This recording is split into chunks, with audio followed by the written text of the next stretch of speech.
Hi all, it's Jeannie at A1 Vacuum and Sewing, and I'm going to get ready to finish cutting my pieces for Hello Sunshine. I actually got through just page 1 and 2 when we did the sew along, so I'm ready to continue on. So let's go ahead. This is the sheet with modifications. So I'm looking for the fat 16th with the polka dot, and here it is right here. And we want a piece that's 2 by 3.5, just like an itty bitty. Let me grab this and road cutter. 2 by 3.5. That's really, we should have just done like a fabric scrap, right? This might have been before fabric scraps. 2 by 3.5, and here's my 2. Looks like that goes to section 5, doesn't say what it's for. I'm sure I probably had something in my stash I could have used. Okay, put that to the side. Here's my piece. I am doing that quarter of, let's see, this one right here. We pressed everything when we did our other, when we were doing the sew along. So this one here looks like it wants to be, and I'm going to look at my measurements. So I've got 8.5, and I've got a bunch of 4.5. So I'm going to cut that 4.5. 4.5 by 8.5. That's going to be 14. Do I have enough that one direction? I do. I should have enough one direction. So that's going to be 14, 18, almost 20. So let's do that first. And I can use this. I can fold it. You just have to make sure your ruler is going to work with, you're going to lay it on the fold. And how about we stripology this so we can get a nice clean edge on one side.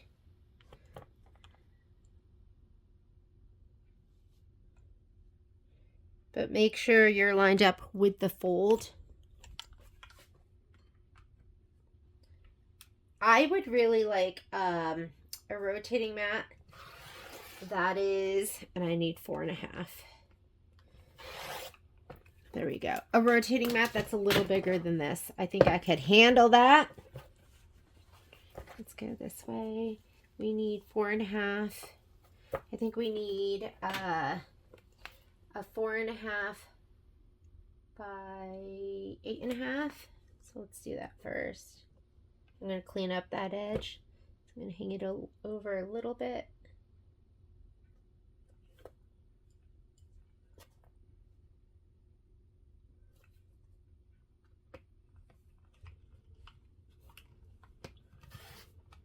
Four and a half by 8.5 by 4.5 by 6.5. I don't think I can fit that.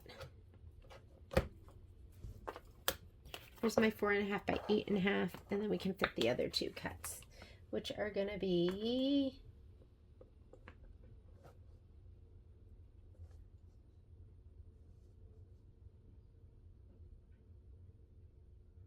4.5 by 6.5.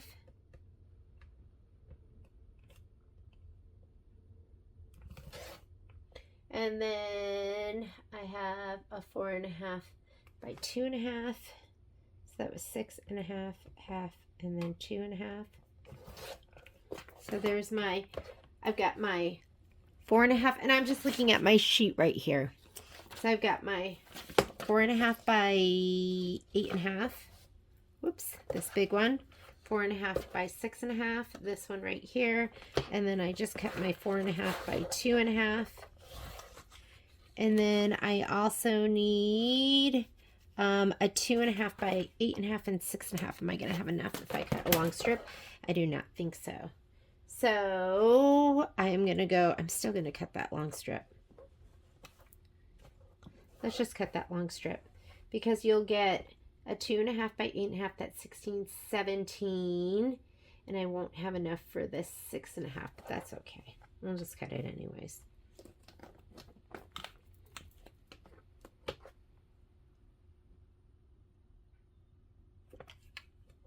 2.5. And then we're going to cut it down to, whoop, don't know if I made it all the way through that. Did not. We need 8.5 and 8.5.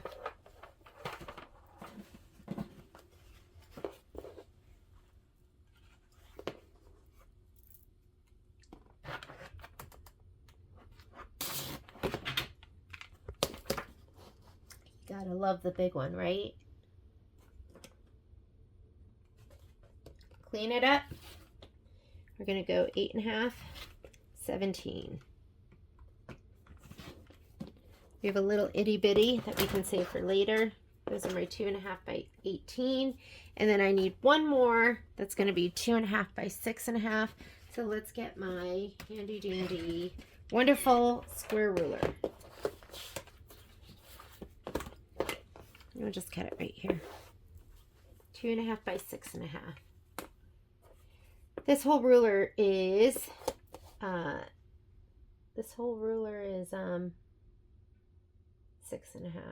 And this would be a good piece to cut on my rotating mat. And you can just turn me on in the background, or you can just turn off the sound and just cut with me. And like, there is no right or wrong way to do this. You are just going with whatever ruler you feel like using and whichever way you want to cut. You definitely want to make sure you cut bigger pieces, or that you are paying attention to which pieces are your bigger pieces. Because the last thing you want to do is cut all the small ones and cut them all a certain direction, and next thing you know, you cannot fit your big pieces. So just keep that in mind. Other things that I do when I am stitching is I definitely when I'm cutting, what was I even gonna say? Okay, I got the tin can, kicking it down the street. That's what my mind is like. What was I going to say? So you want to cut your big pieces, and I don't know. Hopefully it'll come back to me. So 8 by 10.5 and 10.5 by 4.5. I'm going to use my big square ruler, which I don't see. We'll just use this then, huh? 8 by 10.5. So we'll just go.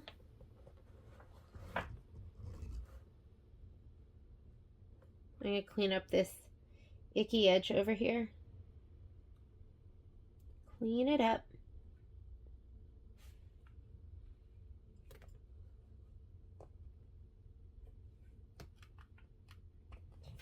First, we're going to do our 10.5.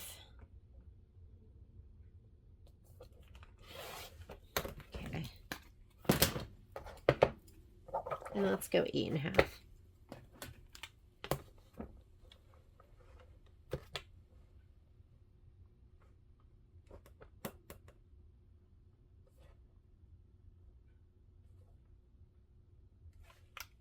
Clean it up. Let's go down a little bit more. Sorry.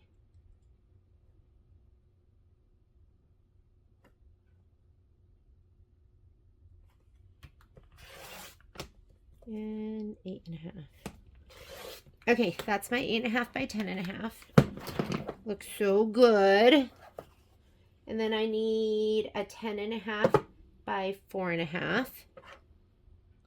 Oh, 10.5 by 4.5. Hopefully we have 10.5 this direction. Let's see.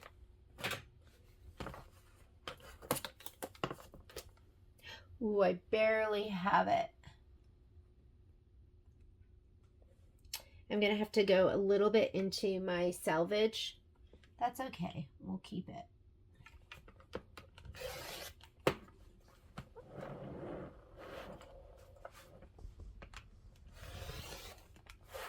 Oops, sorry. That is the old noggin hitting here. This is 10.5.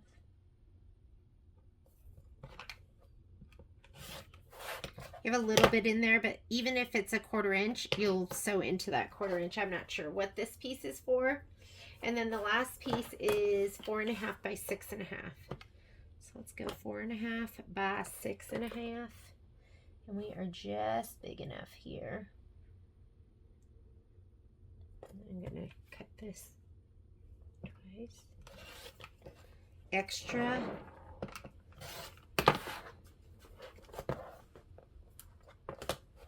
I did make it a little bit longer.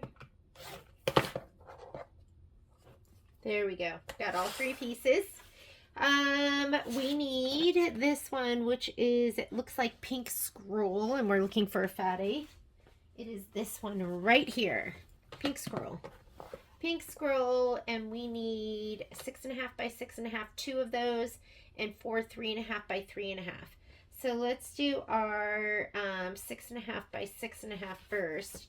And since we need 2 of those, I'm just going to use this. I'm just going to fold it over because we have room, I think. Let's just make sure we have enough for my 3.5 by 3.5s. We need 7 inches down there. Okay, this is going to be close. So use it all. And then that should be plenty, I think. I'm going to go right to the edge. Because why cut twice? So I have a little bit that I'm going to be cutting off all the way around this one. And this has to be 7 inches, and that looks like it's a good 7 inches.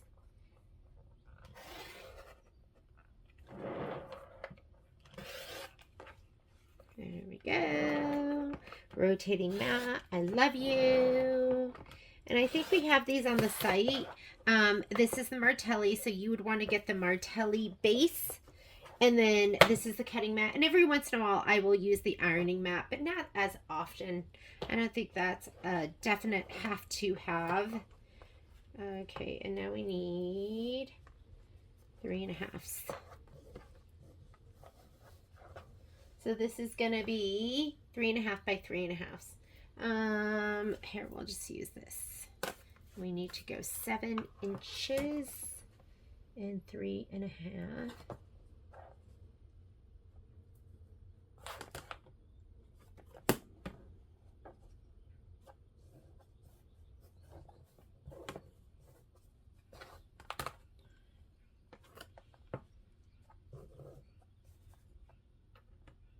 There we go, 7 inches, and then we'll cut it down because we need 4 of these.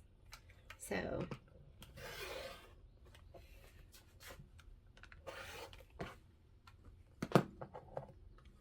go.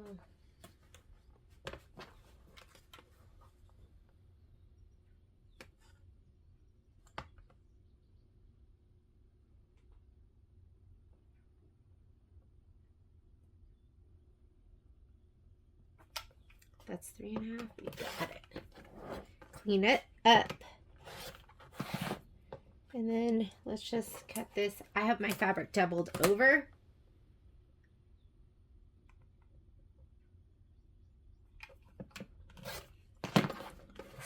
Three and a half. There are my 4 pieces.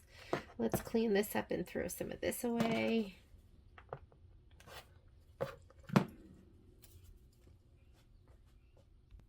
And this goes into the pile of stuff we'll use later on. Alrighty. We have this. Okay, when I got this fabric, I thought the print was going to be much smaller. It's obviously really large, but it's still really cute. So we're going to go ahead with it. This is going to be, let's do 4.5. This should be, do I have a full 11? I do not. I do not have a full 11. So I need 4.5 by 5.5. We're going to cut this way. 4.5 by 5.5. It'll still be, I mean, so adorable. I actually ordered this special for this project on Spoonflower. But if you didn't get this one, because we rekitted it with other stuff, the other fabric is equally as cute. I think it's a pink like confetti. So, but this is going to be for the tops of the cupcakes. Cupcake tops. And I really just tried to find the absolute cutest, most adorable fabrics for this project.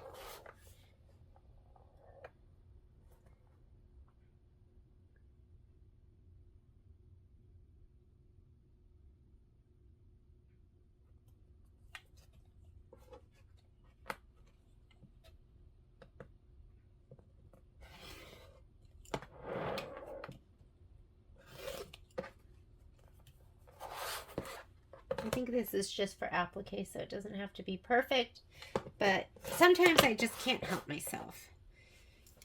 All right, so we have 2 of those. We're gonna have the this one's pink, so the pink with the big polka dots, and that's a fat 8. Where are you? Here we go. I got nervous because I saw the red one. I was like, oh my god, did we cut you the wrong one? This is going to be 8.5 by 10.5. Again, let's go this way. We'll cut the 10.5 and then we'll cut it down. I like this because I can clean up left and right at the same time. And we'll go like that. 10.5. And now we'll cut it down to 8.5.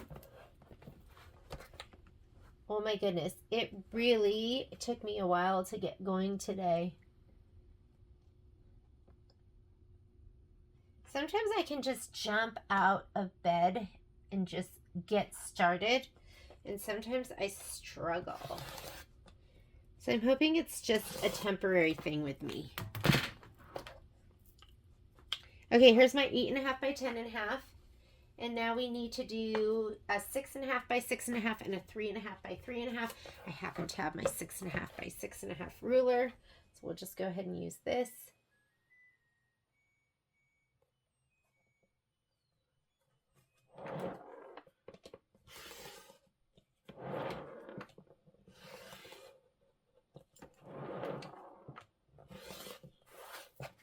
There we go. And then we need a 3.5 by 3.5. I do have a 3.5 by 3.5 inch ruler here somewhere, but we'll just use this. 3.5 by 3.5. Check twice, cut once. Is that what they say?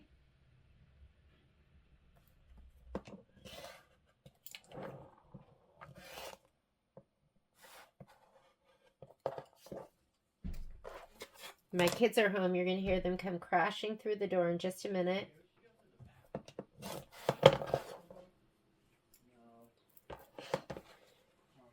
All right. Fat 1/8 of this. Oh my goodness. This Fruit Loop fabric is just the cutest. Oh, it's so cute. Hello, hello.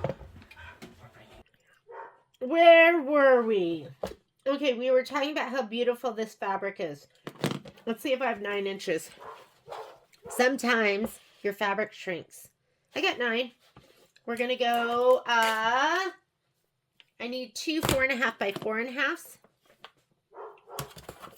This is a job for Stripology.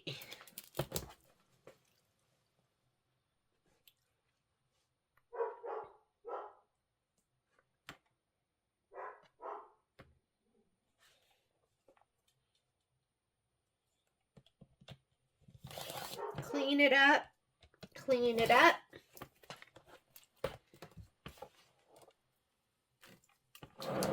Swing it around on your rotating mat. And I need 9.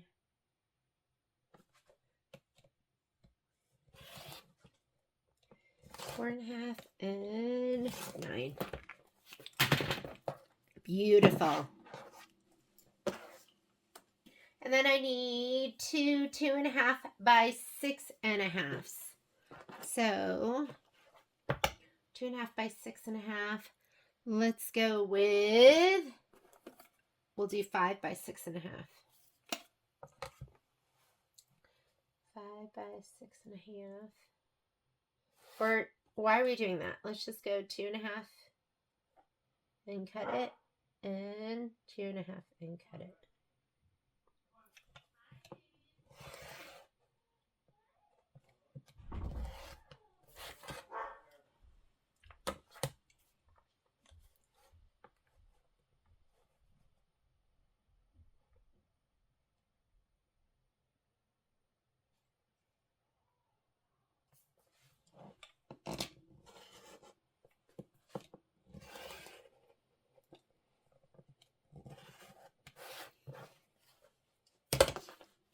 Done.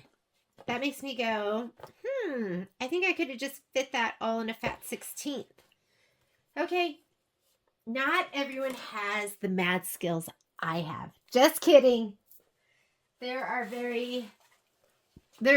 just barely skills here.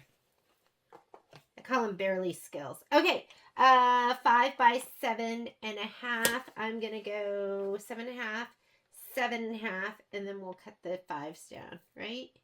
Or we'll do 5 by 7.5. Let's do that. I don't have enough for, oh yeah, no, that's perfect. That is perfecto.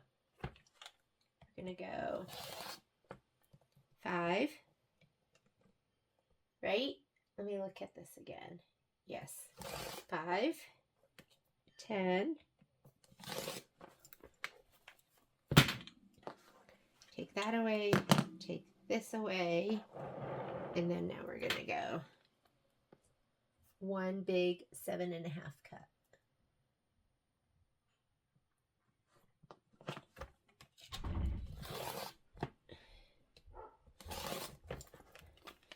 We can use these later. You know what? I'm just gonna toss them. And there are my 5 by 7.5. Here comes the laundry man. Laundry man. That's so hard to say, man. Laundry. There's my. I do call him my laundry wench. Okay, now you know.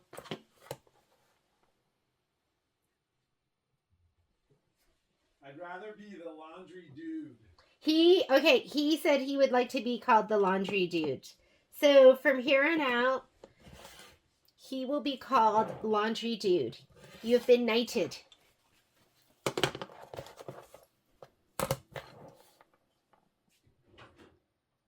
I think he's laundry dude in training. Alrighty. I've been doing 100% of the laundry for. Yeah, but he says he's been doing 100% of the laundry, but it's the quality. It's the quality. That's what we're talking about. All right, so we've got the lattice. We need both of these. These are up next. This is the first one, and then this is the lattice one. So we're going to do this one, and these are for the dimensional pinwheels. We just need 5 by 5. I don't have a 5 by 5 ruler, so we'll just use this.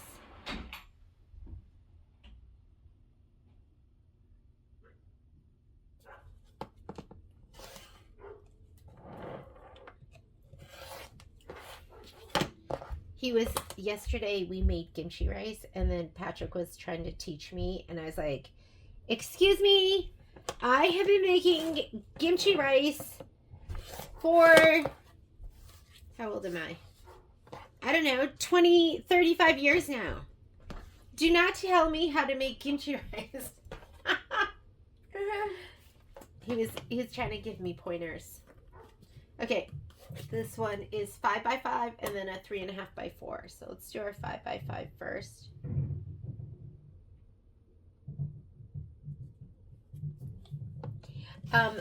When I was going through treatment and I was not feeling well, he made me kimchi rice, and I was like, oh my goodness, Patrick has evolved into a Korean man. He knows how to make, and he made kimchi rice, and it was really, good. I think what made it so good is it was made with love. You can tell. You can tell when something's made with love. Okay, 3.5 by 4. Oh, and we need 2 of those. Do we have 4 this way? We do. Let's just go this way.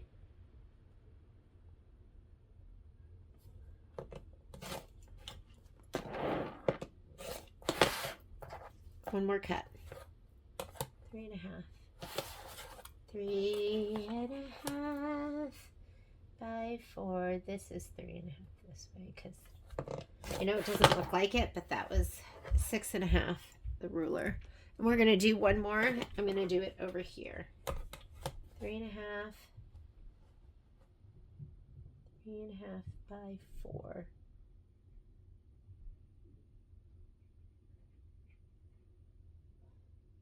I'm going this way so I can make it even.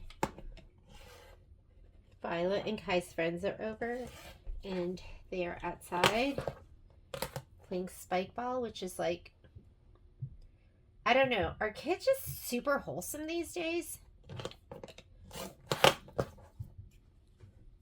Okay, got it. So I just did this. I did my 5 by 5, and this I did 2 3.5 by 4s and a 5 by 5. Now we're on to a fat 16th of the white with, the red with white swirls on it. And for this one, fat 16th, I need 1 4 by 4. 4 by 4. 4 by 4. If I really had it together, I would be going through my scraps and just be pulling out of there, but there's no time for that.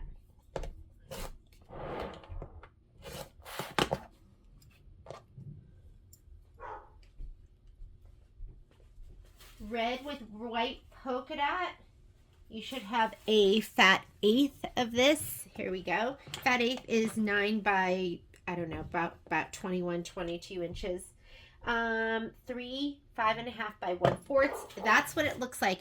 If you have your printout and it's hard to see, get out your book and just confirm. The last thing you want to do is just be guessing and then not cut it right, because sometimes these measurements do really matter. 5 1/4.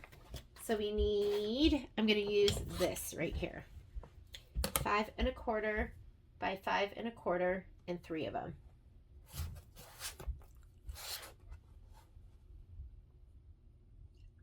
If it's possible, large cuts, cut to your cutting mat. Smaller cuts, cut to your ruler.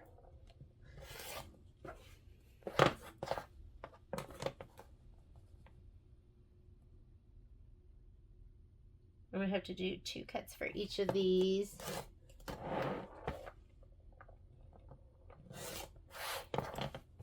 There we go. And I could probably have, let's do the next one. Let's fold it over. 5 1/4, 5 1/4. Because you have extra fabric, so why not do 2 at once? 5 1/4, 5 1/4. That looks good, but we can save a little more.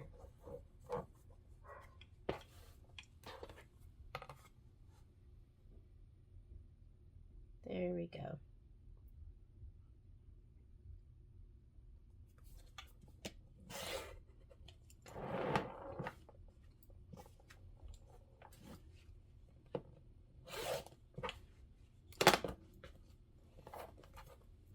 After we do this, I am going to, I'm going to put the background pieces, I'm going to adhere Shapeflex to my background pieces.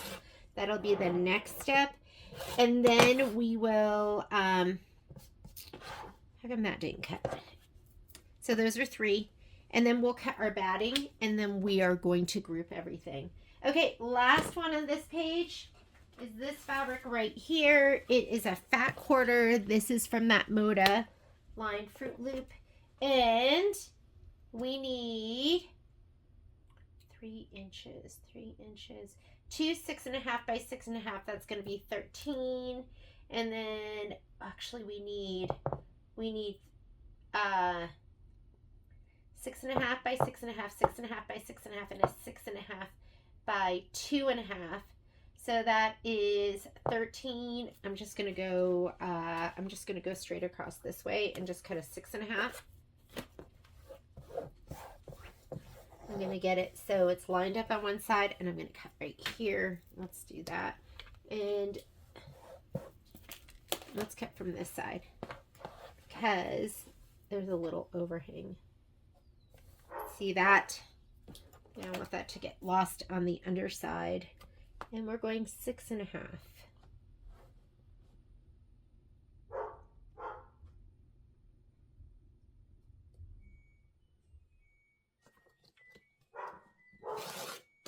My Momo loves to bark. Oh my goodness. We came from dogs that didn't bark to dogs that do bark. It's a lot. It's a lot.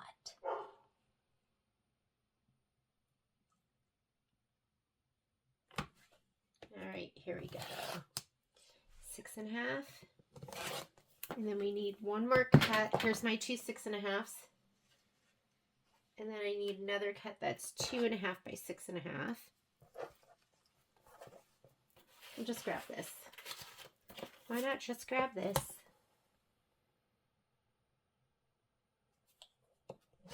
I'll save that for later. Yummy little piece. And then we need, so I did my two 6.5 by 6.5, 2.5 by 6.5, so I need 4.5. So I'm going to cut a strip of 4.5, and we're going to be cutting that down to 3s, and then it looks like a 4.5 by 4.5. So this edge is cleaned up over here. So 3s. Let's see what we get here. This is about 9. Let me see if I fold this over here. Am I gonna go to 9? I think so. Let's try it. Let's see if we can get them this way. We'll cut a couple strips. You need to make sure you have this on the fold. What is it for? Flying geese? Okay, flying geese, it doesn't have to be perfect because it's going to be for applique. So I'm going to go 4.5. And let's make sure I have that right. 4.5. 9. We should probably do one more, right? Let's just open it up.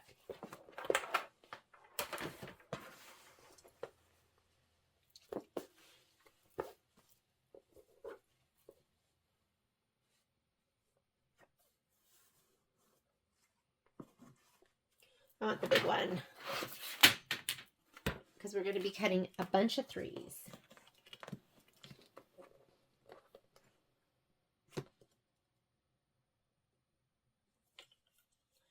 So that is 2, 4, 6, 8,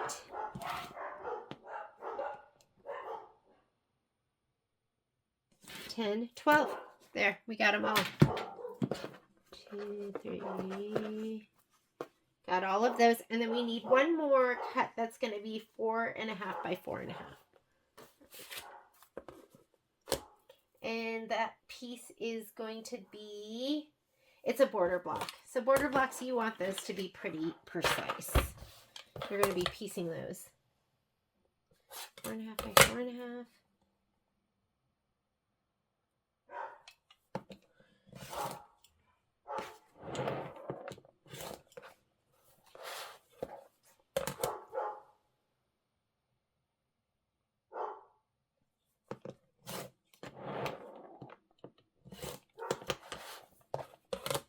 Guess what? We are done with page 3.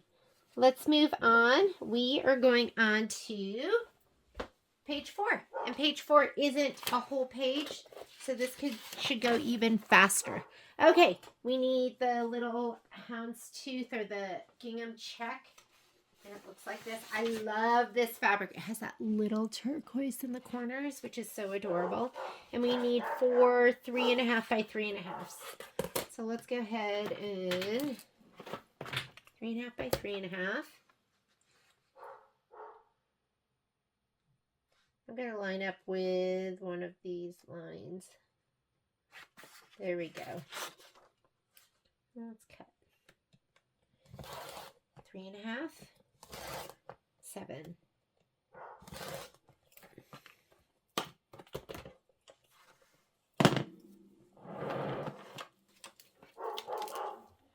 I thought that would be more even with the way I cut that. Why does that look so uneven?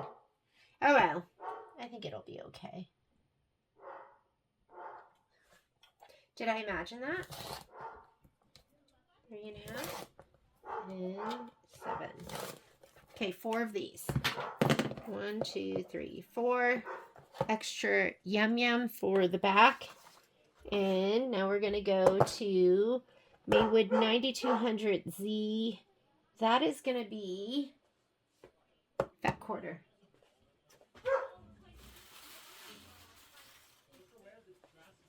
This is this 9200Z? This one is, let's make sure we get the one. This is 9200Z. Cupcake frosting. Yeah.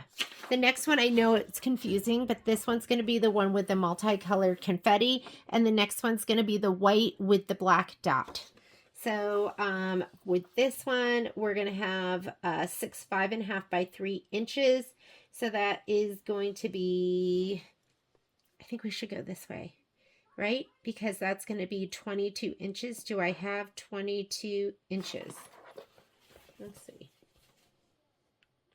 I do not quite have 22. I almost have 22. Almost, but not quite. So maybe we go this way. Do we have bigger pieces? Let's pay attention. 5.5 by 3.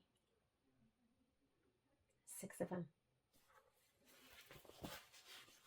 5.5. 5.5. 11. We'll do it this way. Alrighty. Here we go.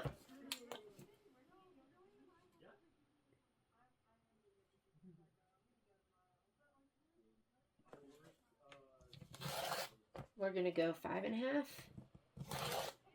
Can I go 11? I sure can, because we want 2 rows of these.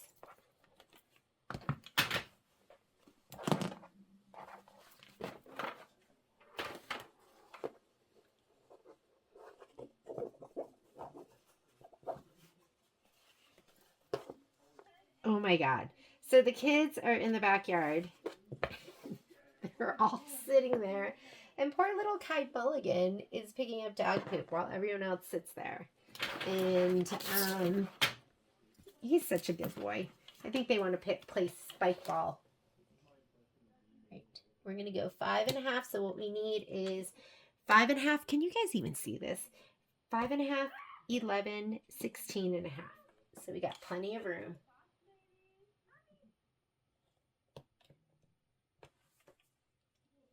They're all waving at me.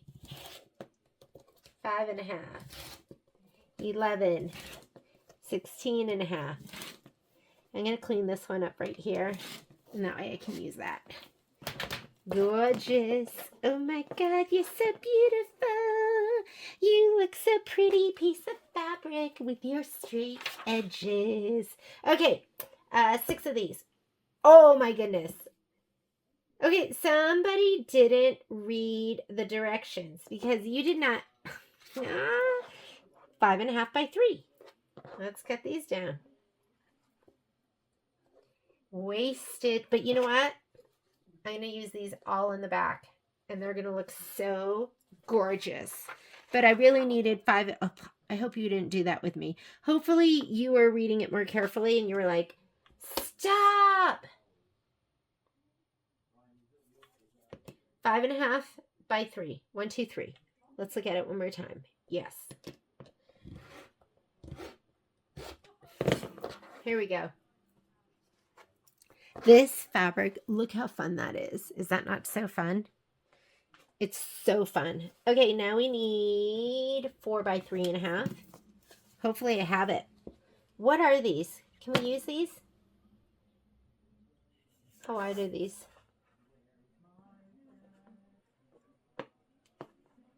Oh my God, they're singing. They're so cute. All right, I'm gonna cut 2 of these down, and then I'll have the. We need 3 2.5 by 2.5s.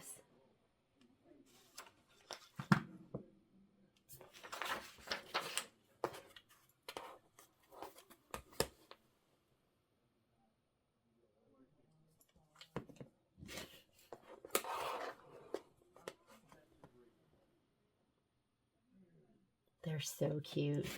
They're singing.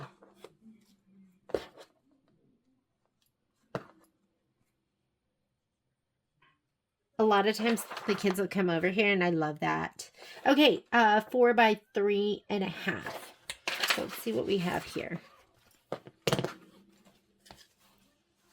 4 by 3.5. So I need 7. I don't have enough. We have to go this way. 4, we can do 4, 4, 8. Should we do that? Let's do it. And then we'll cut the last piece down. So 3.5, 3.5 will not work. We can go this way.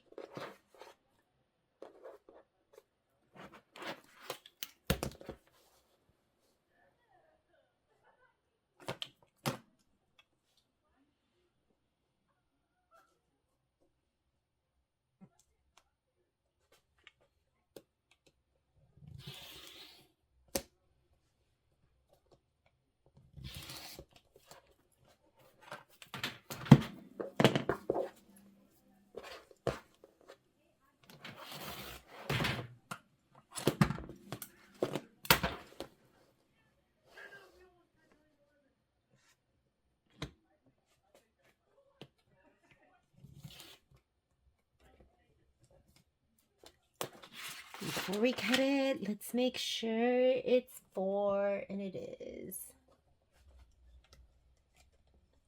4, 8.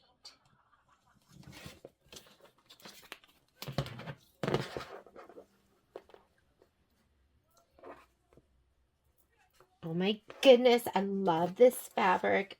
One more piece. One more. One more. Oh no, that was just 2 of those. Just 2, we got it. And then we'll put this in the pile that has all the fabric we're going to put in the back. Next we have 1/2 yard of the white with the black. So you should have a big old piece of this.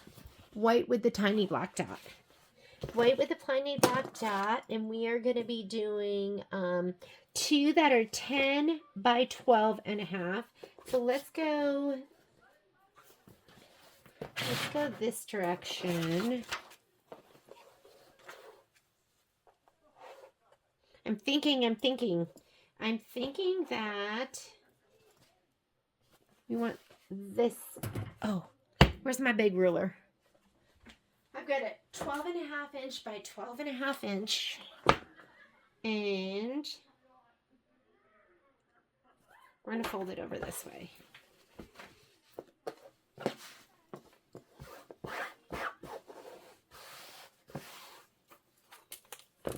10.5. There's my 10.5. We can pull it over a little bit more. I love you, Kimberbell. I'm really, I never meant to be a Kimberbell girl, and it just kind of happened. But I love it. Okay, so should we go the other direction? Because is that going to leave us 6.5? How much will that leave us over here?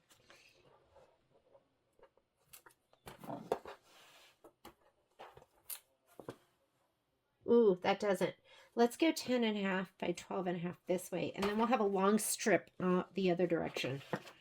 So we're going to go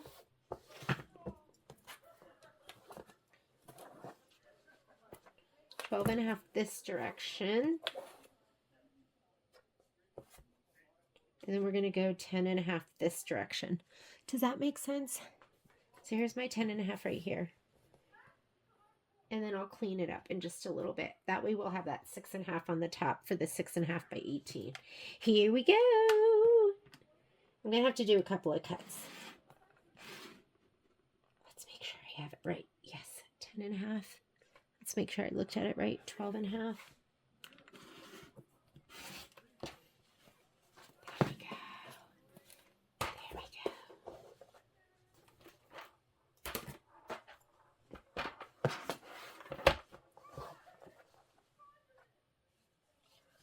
I've been kind of lusting after the, there is a unique cutting table. And what I love about it is it's little. It's like, I don't know, 24 by 48 inches. So like, 24 by 48. Like, let's say we had 24 by 48. But then it opens up to 72 inches. And I've just been thinking about it like, wow, wouldn't that be great sometimes? Like a table that doesn't take up much room, but you can open it up and make it huge.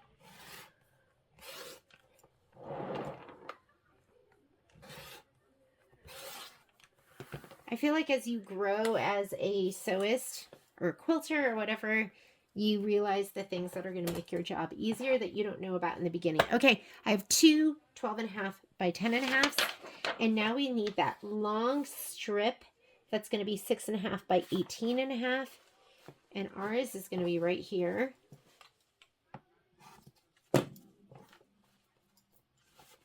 $18 and a half. So we need 9 1/4.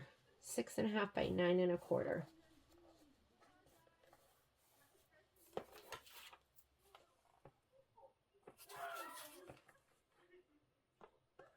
Nine 9 1/4, right? 6.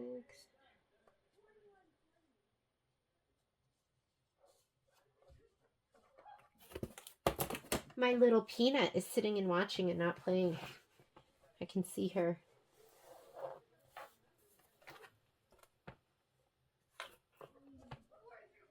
If there's ever like anything athletic going on, I like to sit and watch too.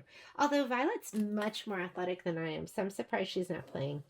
Maybe it was too many people. Because she's got a little bit of Patrick in her.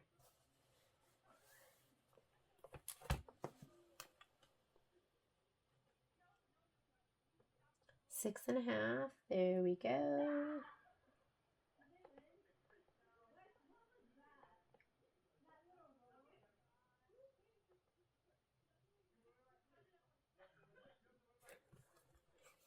Here we go. There. I'm just going to get rid of this. Or actually, that's what I just said, but I couldn't do it. I couldn't do it. I was like, maybe that little strip will look so cute in the back of my quilt. Whoops. Make sure you go to the true 6 and a half. Remember, you have them going different directions. I don't know if you've ever done that before, but you've cut.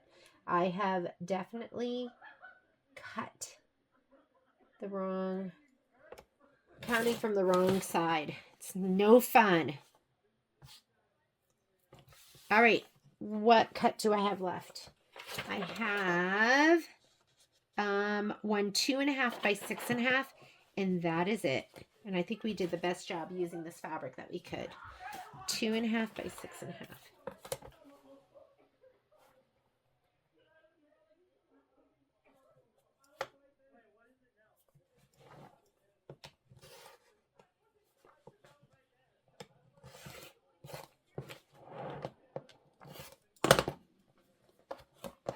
Two and a half by 6 and a half. All right, we are doing, I think it's white with scroll. Oh, it might be this one. Could be white with the gray scroll. If you're not sure, open up your book. Because a lot of these we used the original fabrics. Yes. That top one is going to be white with the gray scroll. Down below you have white with the white scroll. So this one here, we need 2 8.5 by 10.5. So let's go ahead and fold our fabric. And let's get our ruler. And let's see if we have 10.5. I hope. We got it. We got it. All right. Love this. Clean up one side. Clean up the other side. Get rid of this. Get rid of this. And now we're going to do the 8.5.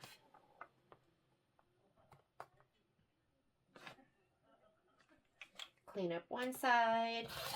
Clean up the other side. And then you don't have to flip your ruler or your fabric. And done.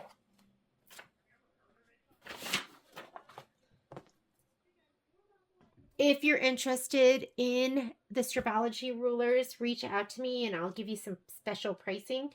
Okay, we are on to this next fabric here, which is this creamy one. This is Fruit Loop. It's a little creamier on one side than the other. And we want 3 5 1/4 again. Again, it's a little hard to read. Refer to your book. What if you don't have a book? You're going to have to find one online because right now, 5 1/4. 5 1/4, we need 3 of them. Hi, Graydon. They are, they're not printing them anymore. They are finito. So I'm going to go ahead. Let's do this first.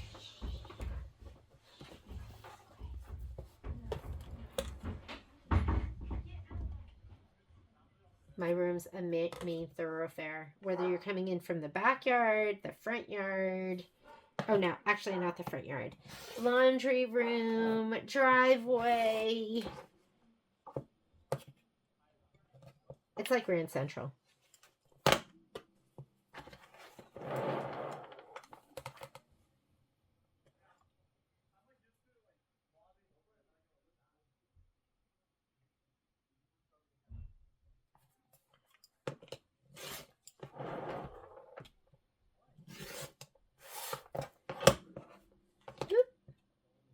I need one more. So you need 3. So cut 2 together. I guess I could have folded it over in thirds, right? One more 5 1/4. You need 3 of them.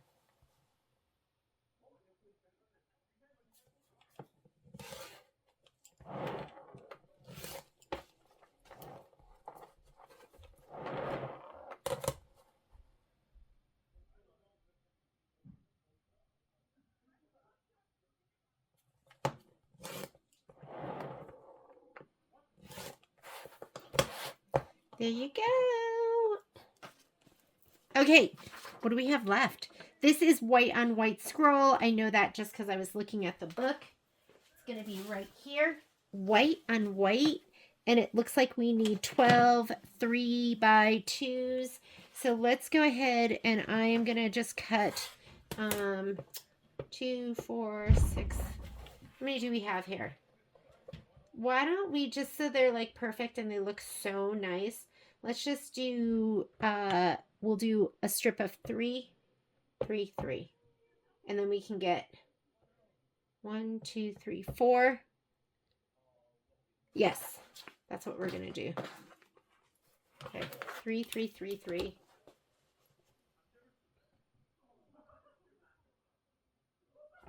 We have to go to the 12. We got room. Okay, so 3, 6. Oh, we only have to go to 9. Am I cutting the right thing? Yep, now we need 2s. Here we go.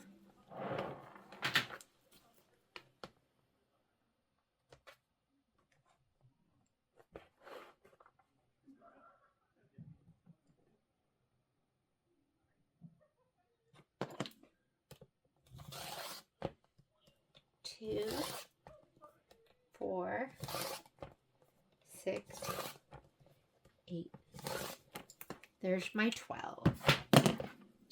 There's 4, 8, and 12, and everything is gorgeous. All right, last two. I've got the yellow, and it's the yellow doodle, and this is the new one. This is the new yellow doodle. It's so beautiful. We need 8 3.5 by 3.5. Should we do that first? So can we get 4 across here? So 3, 7, 14, no problem. Let's do that first. We're going to do 2 rows of 3.5. 3 rows of 2.5.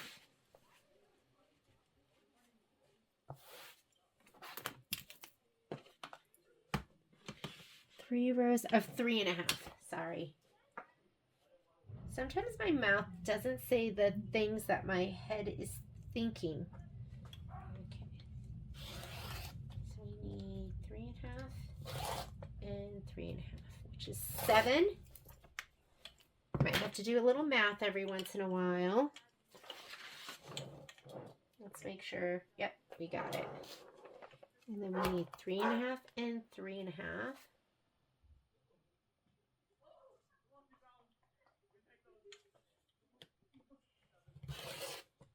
3.5 and 3.5.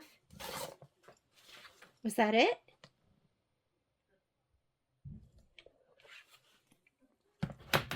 One. That's 2. 1, 2, 3, 4, 5, 6, 7, 8. Count it. 8. 8. 8, 8, 8. Okay, this goes in the pile of stuff we're going to use later. Now we need 4 5 by 5.5. And we need 4 of those. So, which direction should we go? Do we have a... Oh, I should have gone the other direction, shouldn't I have? Because this will not get me all the ones I want. Should have done that first, but I didn't. Let's go ahead and we're going to do, we'll go 5 by 5.5. I need 11.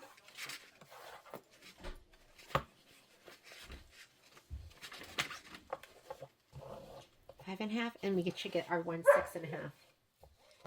Momo's being awfully demanding. I need 5 by 5.5. So let's go 5 this way and 5.5 the other way. Okay, so 5 and 5.5. This way. 5 and 5.5.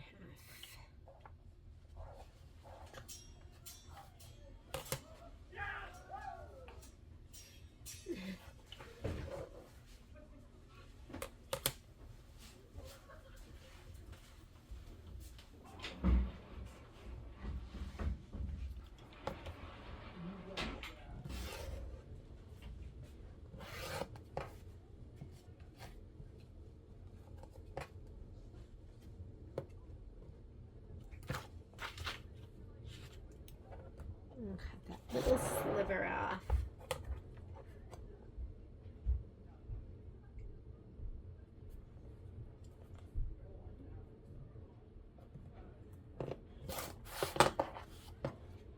We need that again. Let's do one more.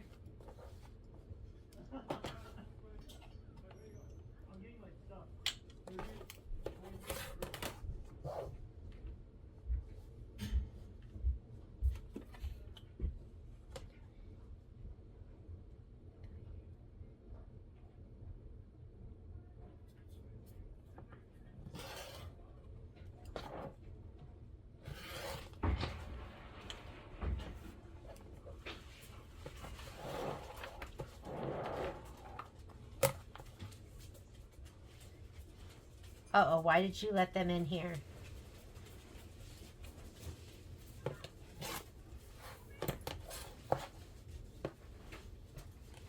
Did I need that many? I did. Okay, and we have one last cut, which is going to be 6.5 by 6.5. That is the size of this ruler. I can just lay it down.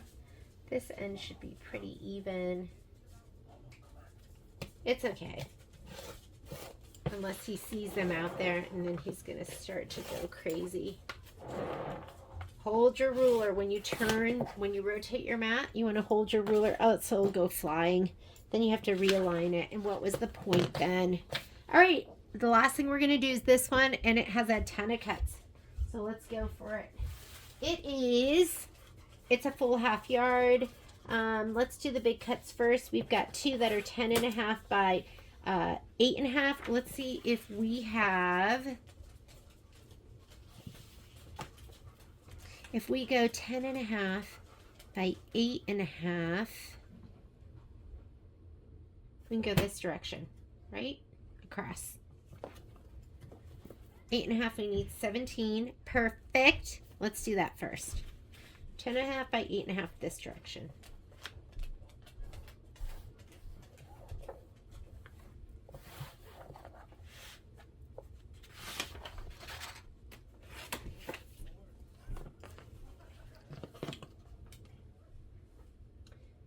I love the sound of laughter. I love it. I love it. I love it. Oops, that's 11. Let's go 10.5. There we go. I want to get all the icky. I don't like the little dots in the selvages to be in my. Oh, but this is going to be background, so it doesn't really matter. Here is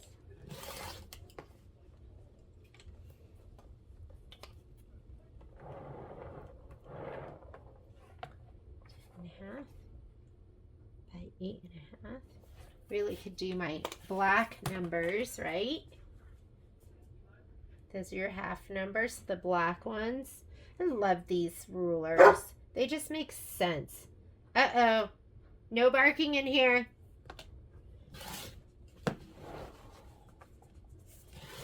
Those that bark will be ejected from the room.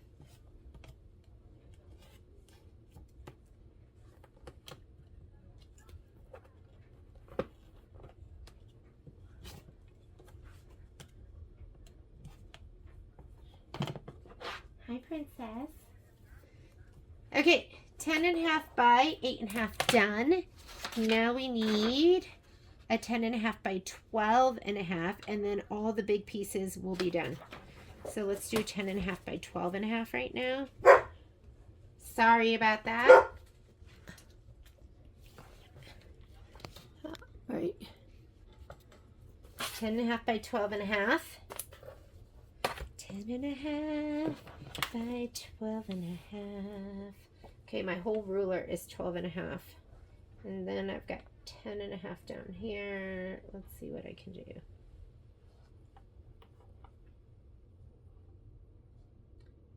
Okay, we'll do this and then we'll clean it up a little bit, right? What am I gonna do on the sides? I need 8.5 by 6.5, a bunch of 6.5s. I wonder if I should go the opposite direction. Should I go the opposite direction? What does this leave me here? That'll give me my 8.5 by 6.5, right? Okay, I'll just keep it like this.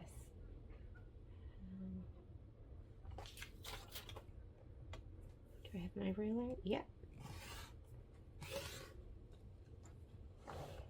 Uh-oh. I'm gonna be off. That's okay. Let's get it. The rotating mat is only so big. Sometimes you just got to work with what you have.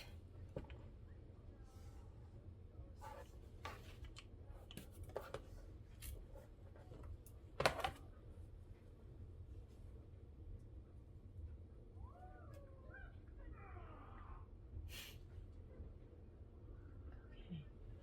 Sorry, they are being super funny out there.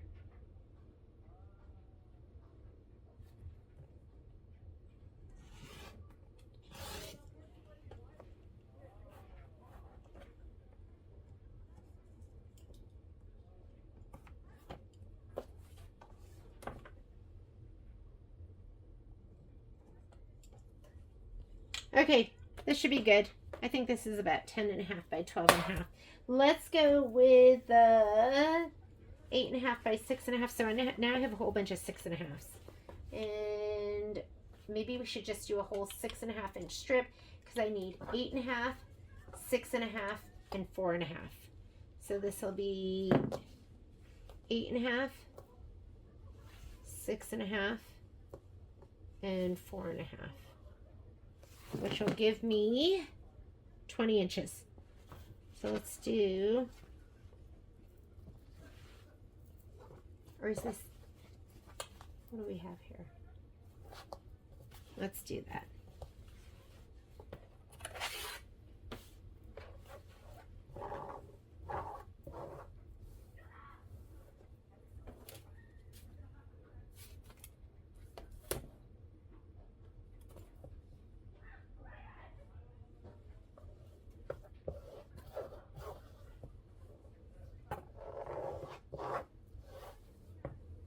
I want about 20 inches. Is that 20 inches? This is, whoop, yeah, perfect. Okay, here we go. 6.5, yep.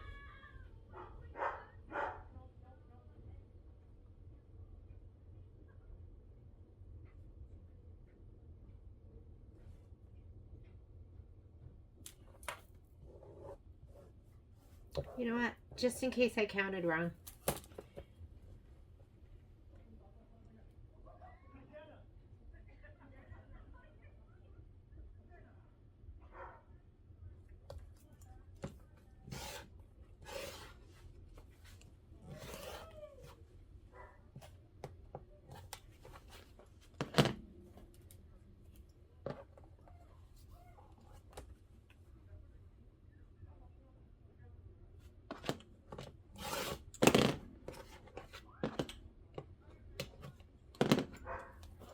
Alrighty. Now what I'm going to do is we're going to cut this down.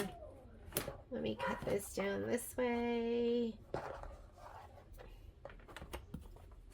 I'm just going to clean up that edge.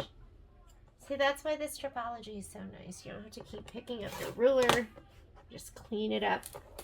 And now let's cut this one down. So we need an 8.5, a 6.5,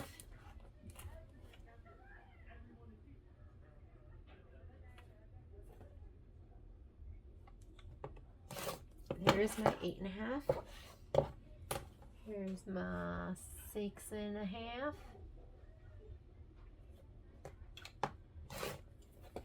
And then I needed a 4.5. Yes, I had plenty. And I did count right, but it's better if you didn't count right that you had a little extra. Okay, so we have done those big ones on top. 8.5 by 6.5, 6.5 by 6.5, and 6.5 by 4.5. Now I need the 3.5s and the 5 by 5. So let's go 3.5s first, right? And we'll get this little strip out of here because we don't need it. And how many 3.5s do we need?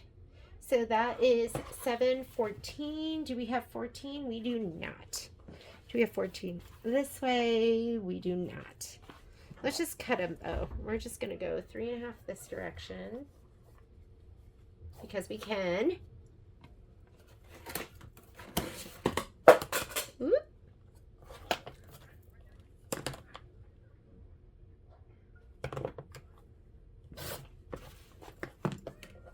Three and a half.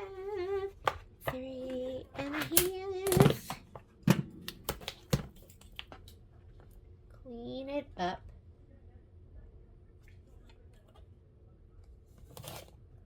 3.5, 7, 10.5, extra. 1, 2, 3. We need one more 3.5, and we need a, what's going on over here? I need a 5 by 5. Let's go this way. Let's get a 5 by 5 over here. Let's get a 3.5 by 3.5 right here. Because we can. Because it fits.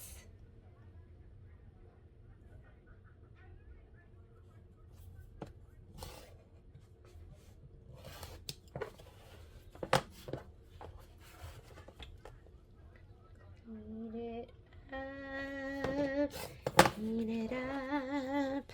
Okay, and a 5 by 5. Let's do that 5 by 5. I love it how you do your 5 by 5. I know you're going to find this hard to believe, but I musically am self-taught, and I just have the music in me. And so I find I need to sing and let it out. And that's why you get these really special, unique sewing songs. So if, you know, the sewing business falls through for me, I've always got my music. Yes, you know I'm kidding. Okay. Could you guys even see that? Oh my God. I am sorry. Sometimes I do not check my camera angle. We did it. Yes. Okay, I'm going to tidy up a little bit, and then we're going to decide what we're going to put Shapeflex on. Give me just a minute. Be right back. All right, now it is time to add on the Shapeflex. So it'll ask for fusible woven. Let me see. Does it say it in here? Directions are a little bit different than the newer books.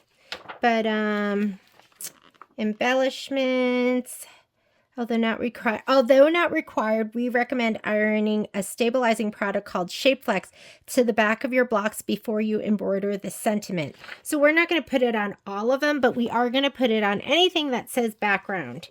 So here are my handouts, and you might have version 2. If you got your kit laid around, there is a version 1 and a version 2. So if you're seeing different fabrics on here, or you're seeing fabrics in your kit that aren't on here and you didn't get version 2, reach out to me and I'll send it to you. So I'm just going to go through here and I'm going to look for anything that says background. So right here, this is going to be background, border, border, dimensional, background, background. The other thing you might consider putting it on is if you're doing applique pieces and they're really light colored. Sometimes that makes a difference, but you know what? I am probably going to focus on just the background pieces. And that's what, and most of them usually are the ones that are larger. Background of the kite, background of the kite, and kite. Prairie points. Don't put them on your prairie points. That's going to make it too thick. Background ladybug, border, background, border, border, border, background.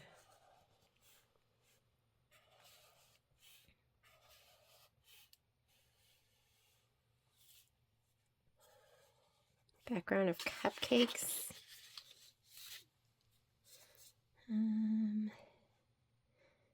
Background bicycles.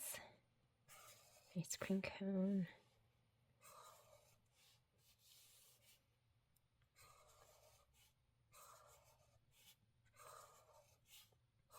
Ooh, a lot of the yellow is background, huh?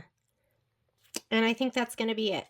So we're going to go ahead and I'm going to pull all those pieces because these are the pieces that I'm going to put the Shapeflex on.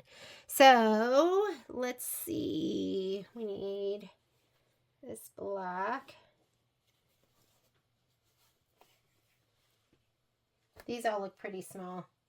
Pulling those to the side. And actually, I can just put these out because this definitely looks like a background piece here, and it is 8.5 by 10.5. These I have an 8.5 by 10.5 and a 6.5 by 6.5.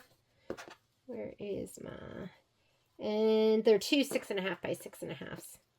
Watch your quantities, right? Any of that? No. Let me go through this. I'm just going to make sure that it's none of this stuff. Nope.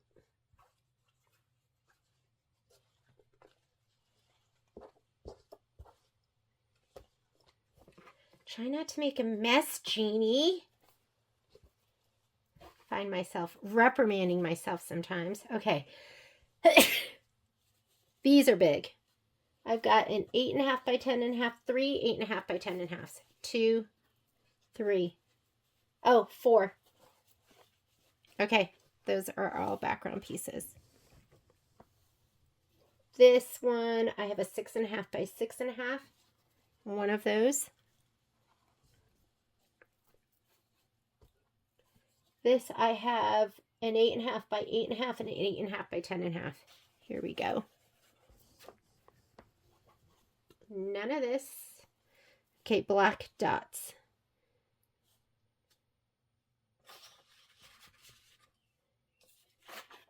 Oh, that one is the other one. Okay, 2 8.5 by 10.5. 1, 2. Not this. This one 6.5 by 6.5. I love this fabric. Oh my goodness, I love so many of these. This is 6.5 by 6.5.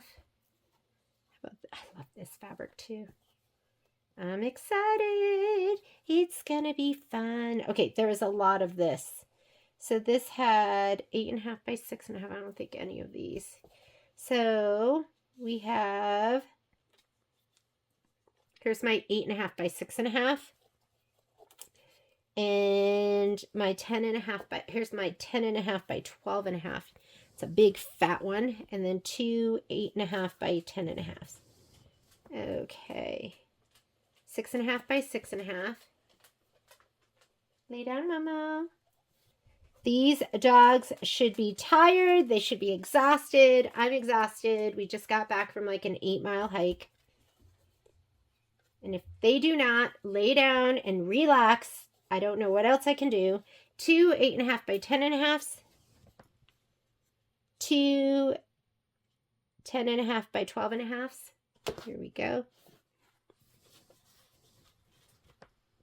This is all teeny tiny. How about this one?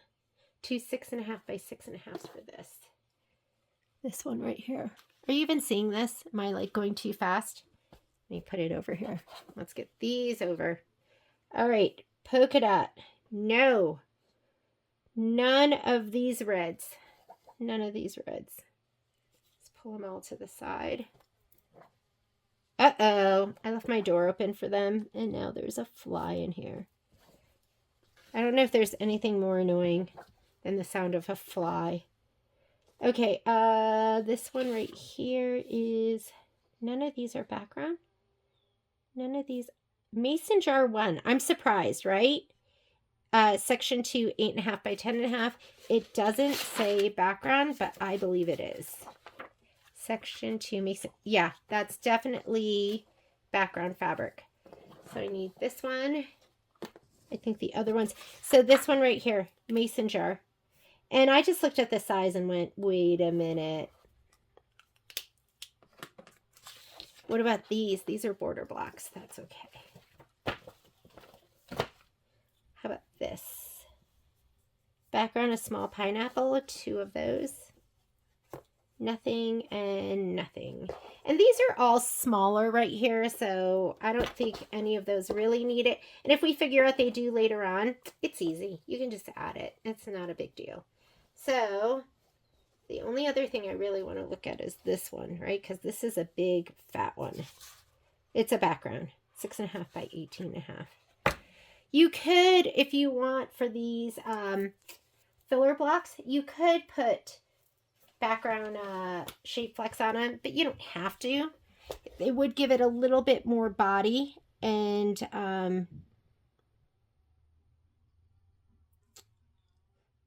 I'm on the fence. I'm gonna look at my my filler blocks from Quilting Through the Seasons. Hang on. So I'm going to put this to the side along with these. And I just looked at my instructions for Quilting Through the Season, and it was totally optional. This is how bad my brain is. I mean, I just did that not too long ago, and I couldn't remember if I had put Shapeflex on it or not, on the filler pieces. And I grabbed my sample because I haven't put on my border strips yet, and it looks like I didn't. So I'm not going to, you know, because they look fantastic. They look amazing. If you feel like you need it and you need a little extra body, then by all means, go ahead and I'm tidying up a little bit. Put those Shapeflex those filler blocks. So let me put that to the side. This to the side. Here are all the pieces I am going to put SF 101. When I did my very first Kimberbell quilt, Jingle All the Way, which I never got past the first holly block. I didn't read the part about putting Shapeflex on it, and I could not do the holly block without it puckering. And here's my SF 101. And with your SF 101, I buy it by the bolt, and I keep a bolt here at home with me. I get panicky if I don't have a whole bolt here. And I'm going to lay it out, and I'm going to iron my background pieces to my Shapeflex, so I don't have to cut these out individually and then adhere them. Kind of like, then you'll have your template already done. The thing that gets your Shapeflex to adhere is going to be time and moisture. So I'm going to use a spray bottle as well.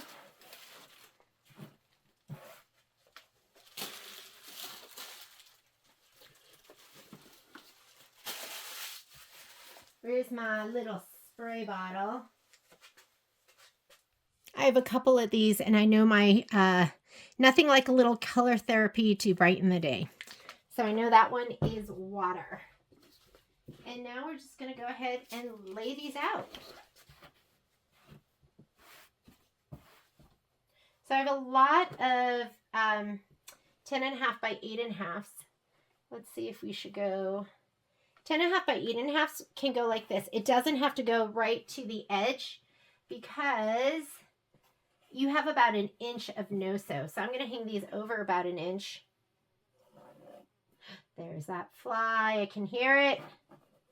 And I like to also leave a little bit of a, do you see that? It's probably like 1/8 of an inch in between my pieces. And that way I can rotary cut them right in between. Maybe we'll do it like this. I'm so sorry if you hear that fly. Oh my goodness, it's going to drive me crazy. I'm going to have to pause this video so I can get it.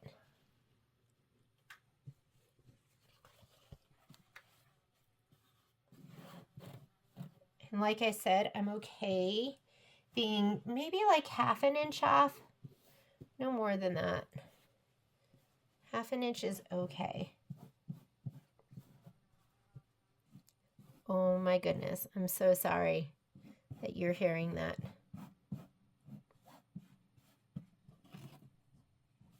It's awful.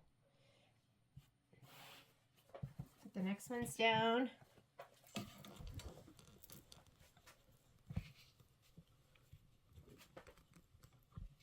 How's that?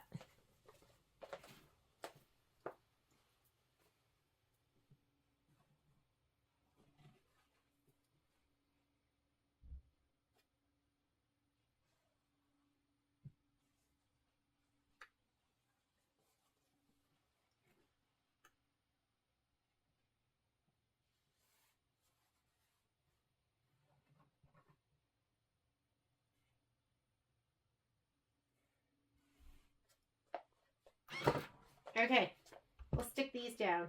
And I don't worry about these being perfect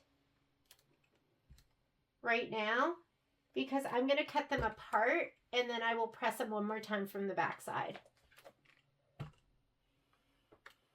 I don't worry about that little 1/8 inch, but there's no way I'm going to just iron over that part right there because that will stick to my iron. There we go. Always go from the middle out.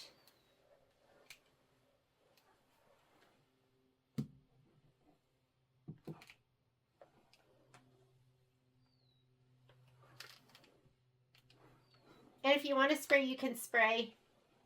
You do not have to.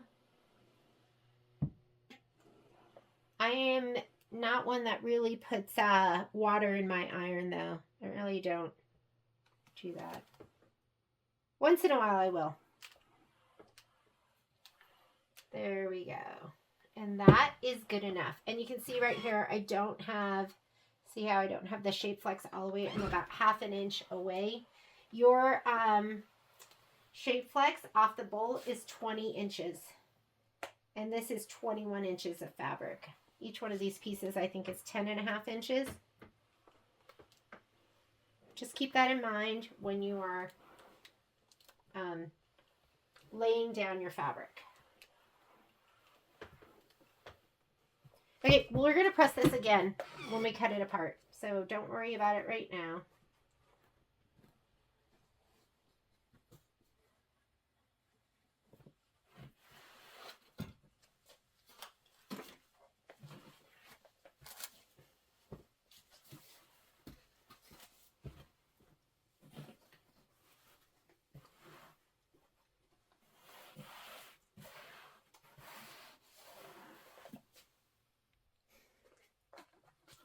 So just lay it out, lay your fabric down, and then we're going to cut it apart. You could do these too. These I think are all 6.5 by 6.5, which is going to be, what is that going to be? 18, 19.5 inches. So these are good to put down 3 at a time, right? Look at that. Looking good. What's this one? Let's do a whole bunch of these because they're so cute. 6.5 by 6.5. And you can mix and match this quilt any way that you want. You don't have to do the layout that they provide. You could make a bunch of bench pillows, or you could, I mean, what else could you do? You can do whatever you want to do. You are your own person. Make sure there's no, that you don't, that was just a little black thread that I saw in there that I picked up and threw away. You want to make sure that stuff doesn't get sandwiched in between. Somehow, I always seem to have a red thread. The red threads seem to find their way and get sandwiched, which is really weird, right? Like, how does that always happen? I'm going to put this one down here. I have salvage dots on here. How did that happen? I try not to get that on my fabrics. Salvage dots, I don't like that.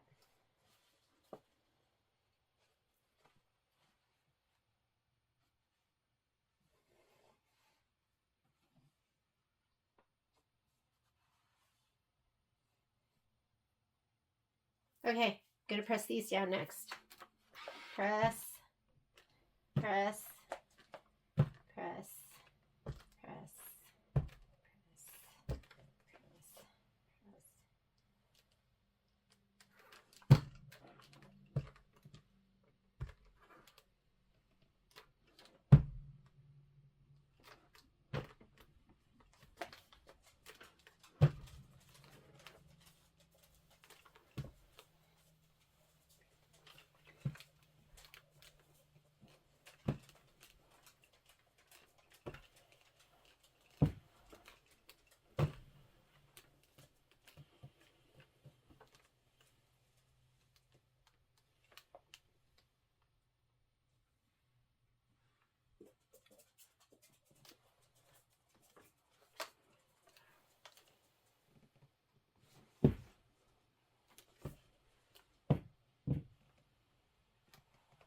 You are beautiful.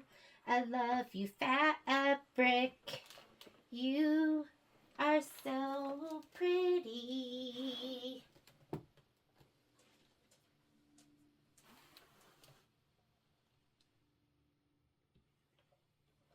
All right, we're gonna be ready to add more. But to see how much easier it is to just iron this down, press it down to your Shapeflex, and then we're gonna cut it apart. I think it's a big time saver.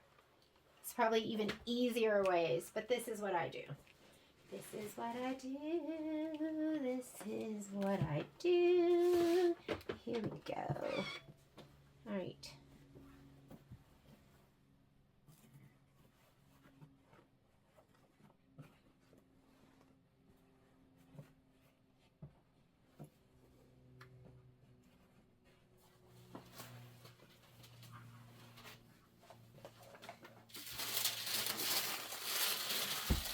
thank goodness I have a whole bolt at home.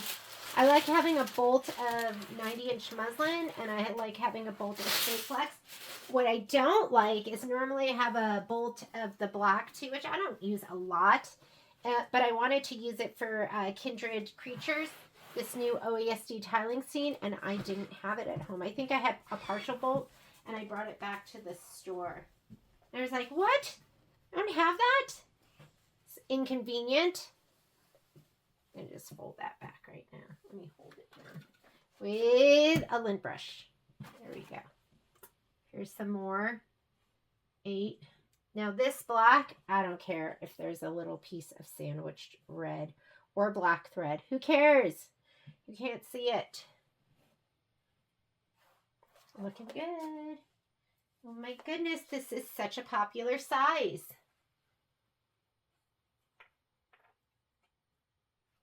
I thought we were going to be out for like, I don't know, half an hour hiking. And then the kids just wanted to keep going. So we just kept going and going and going and going. It was beautiful out. It was just like, just the best day ever. If you've never been to Reno, you should come visit us sometime.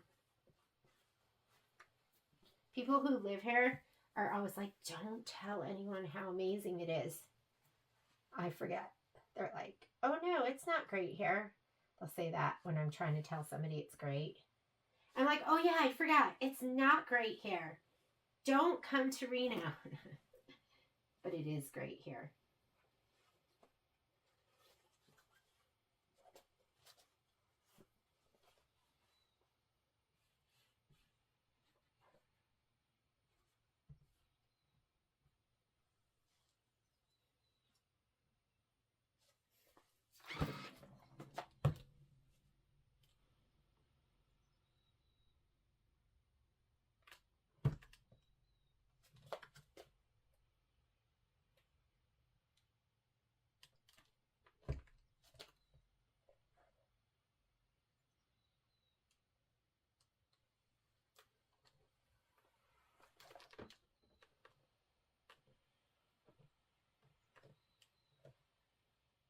And don't forget, we're going to press it one more time from the back side. So don't stress if it's not perfect. We're going to cut it apart, and then I will press it one more time from the Shapeflex side. So I don't worry too much if it's not adhered to, well, you don't want it to look like crap, but you don't need it to be perfect the first time around.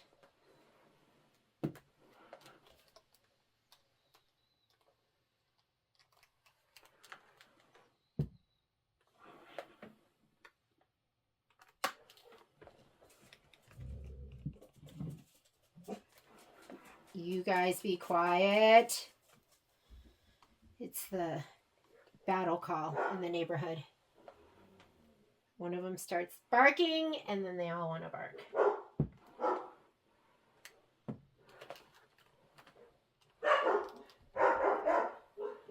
Hang on just a second. Let me shut my door. I've been trying to decide what I'm going to work on next. I just have so many things I want to do. Because I have to do, maybe I'll do this, and then I'll do something from Quilting Through the Seasons, because we have to keep that going, right?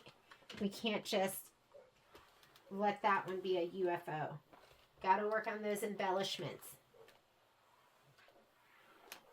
All right, let's do the next round.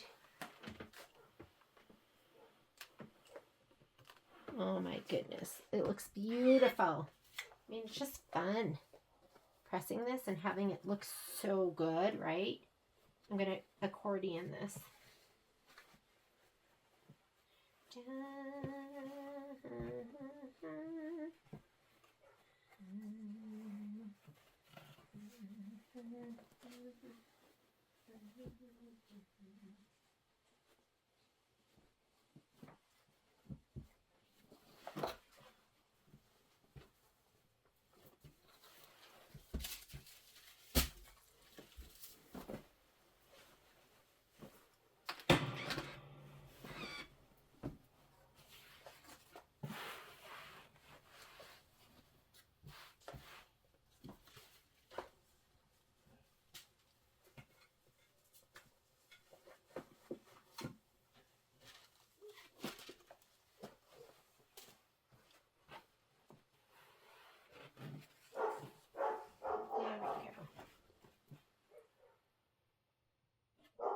And we do have some big boys. Maybe we'll do those. Let me do some of this 6.5 by 6.5. Right? We'll do those.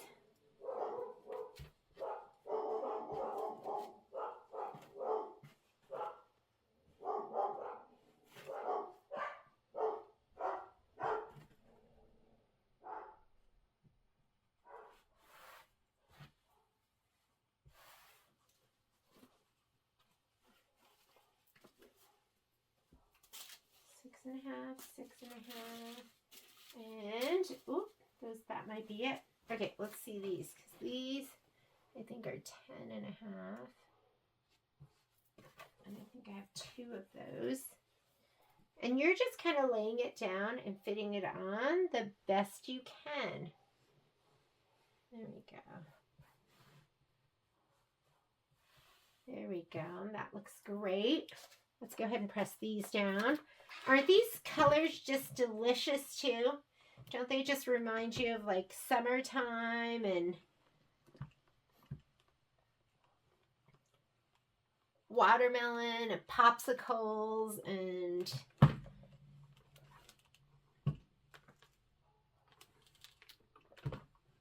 oop.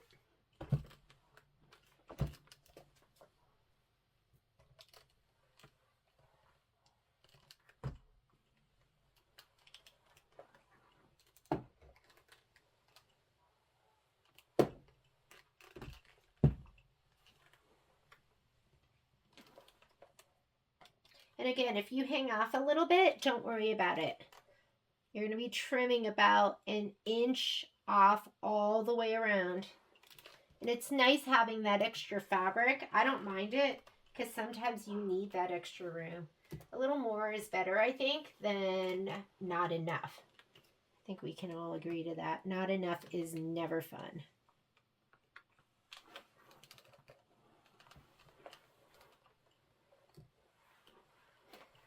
Just press it down, but don't worry about it being perfect. We're going to press it one more time from the back side.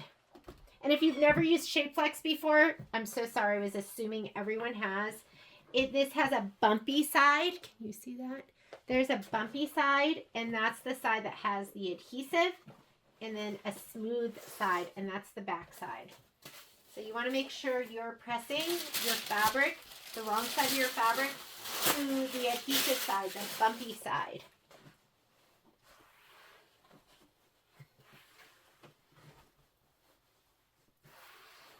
What do we have left here? And which way is it going to go down?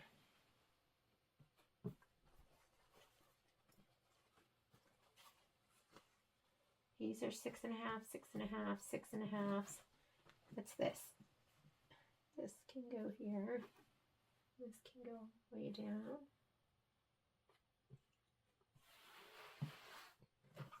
Maybe this. Oh, here we go. Or this. Or maybe this.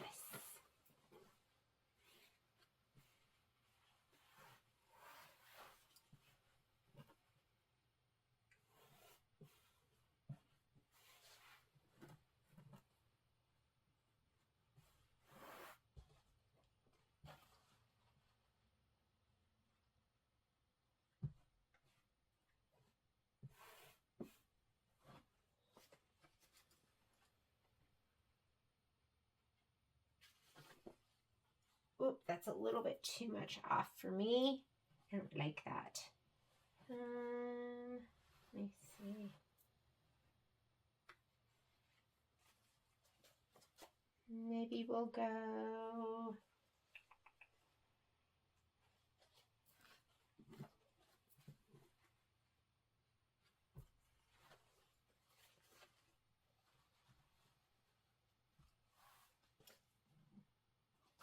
Okay, we'll go these two down here.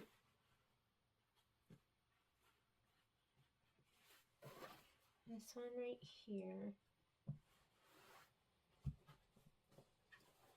This up here.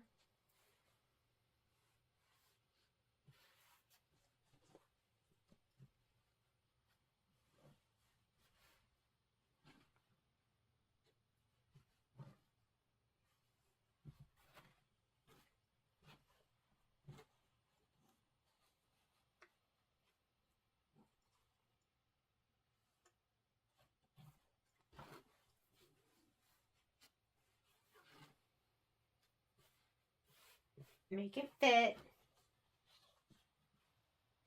the best you can. And we'll go this one right here. Okay, so we'll have a nice big spot at the very top, and that's good enough. Doesn't have to be perfect.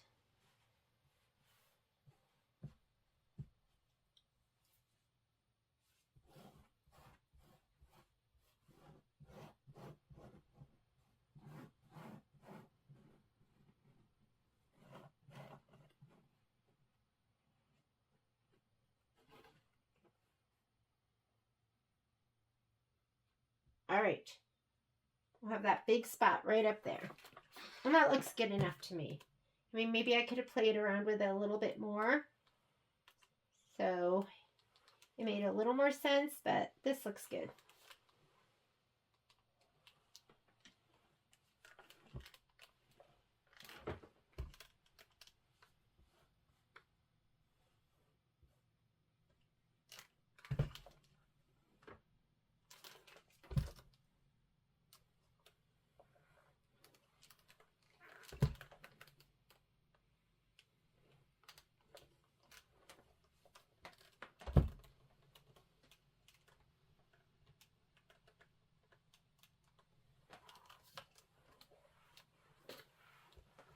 All right.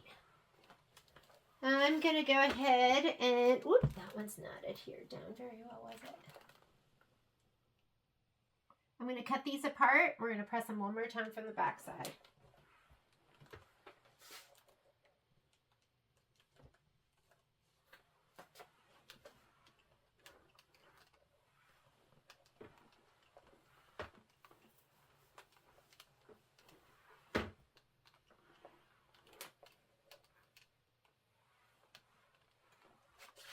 All right, let me go ahead and just set this over here. I'm going to take my little cutting board and slide it under here. I like to use a ruler, like a little quilting ruler. And remember, you're the boss, so you can make this, move it around however you want.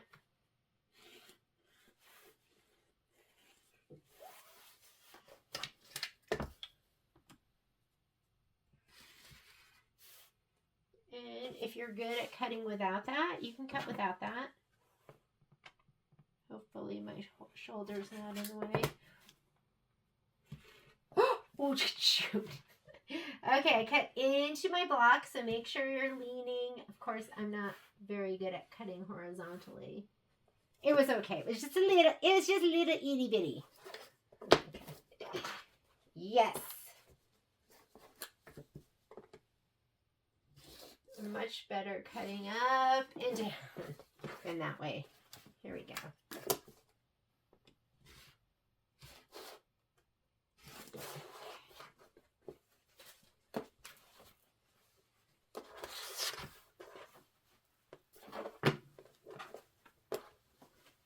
Let's cut these off.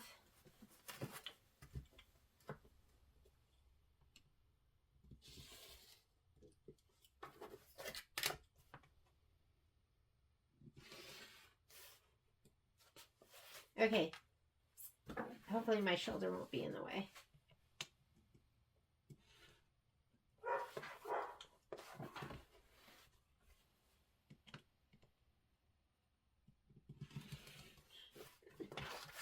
Nothing like that to keep you on your toes. That was like my first experience with pop rulers. I just didn't even lean my ruler up against the pop ruler. I just cut into my block. And that was no fun. All right, now I'm just going to go ahead and cut all of these apart. This will just take me 1 hot minute.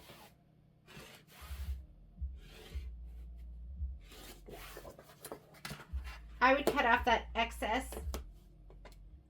So when you go to press these from the back side, they're not sticking to your mat.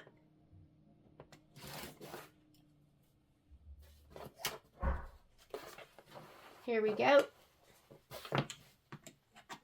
Violet's going to come in the door in just a second.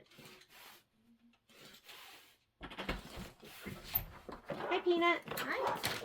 Filming. Oh. It's fine. Here. It's real life at the Mulligans.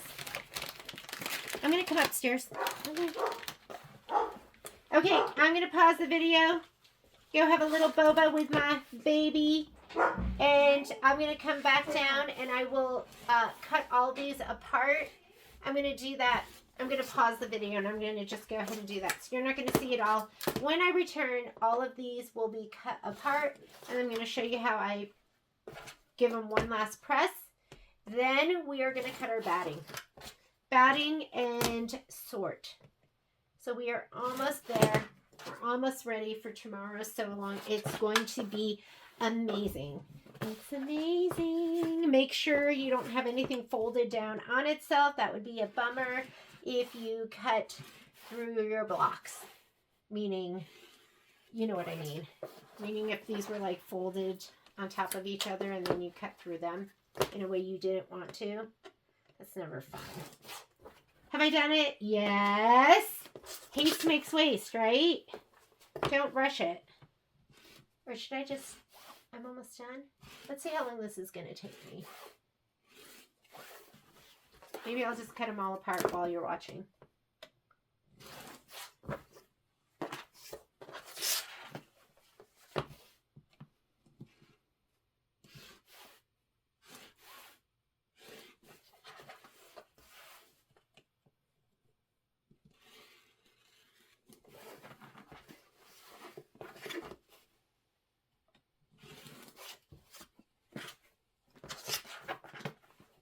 I think this is way faster than having to measure everything out again. That would just like take forever, don't you think?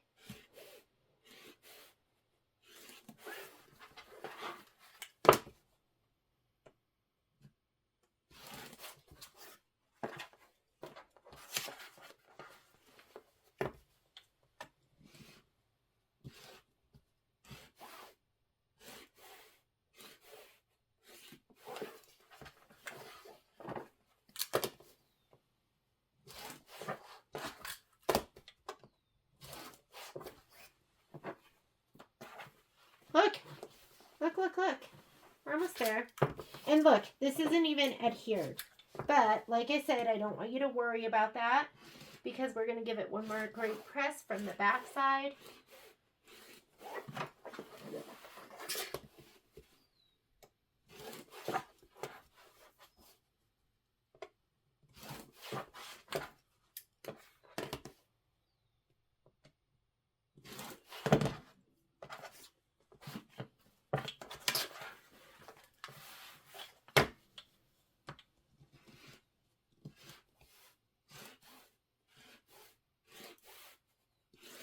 And these aren't cut perfect at all.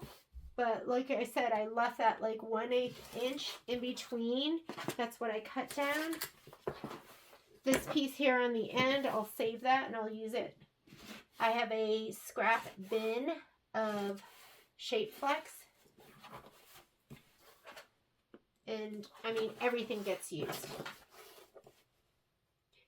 So I do hoard my Shapeflex scraps a little bit. It's hard not to. Oh my goodness. This is it. I mean, how quick was that? Super fast. All right. Next thing I'm going to do is I'm going to take all of these and I am going to press them from the back side. But after I go have a little snacky poo.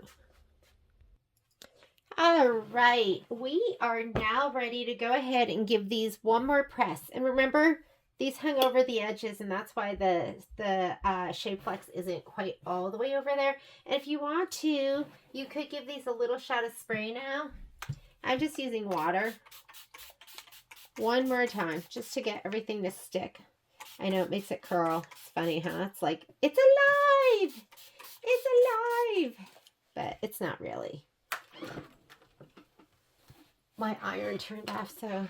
Well, I went upstairs to have a little snacky poo with Violet. And then I went into her room because I just felt a little tired. And then I took a nap. Oh, my God. I was just sleepy. Ooh, perfect. Perfection. I'll just put them over here. Get ready to cut your batting. So because we pre-cut our batting, that means when we go ahead and do the quilting, we can go ahead and we don't have to do all the steps. Instead of doing the placement stitch for our batting and then the tack down, we just do the placement because our batting is cut to size.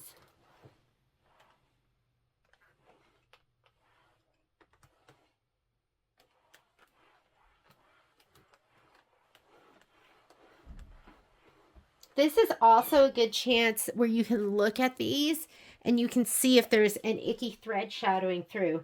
Like if there's a big red thread running on the back of this, you can pry it apart because we haven't pressed it down too firmly yet. So you could pry those two layers apart.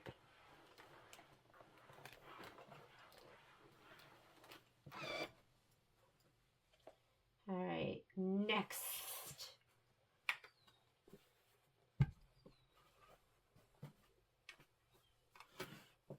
None of these are sandwiched. Like, see these dark threads? They're just kind of on top, so I'm not going to worry about it.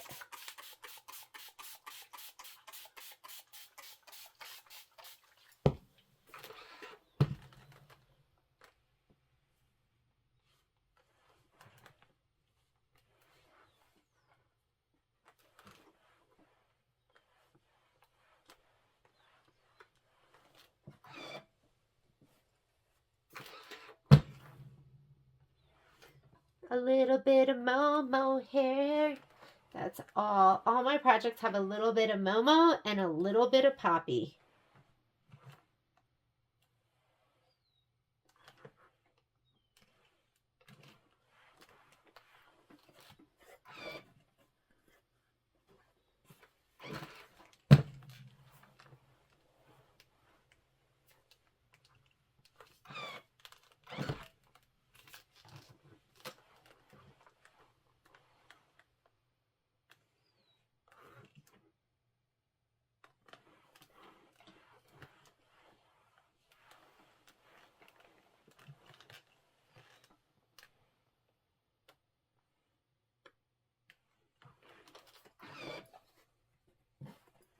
These feel so crisp and wonderful.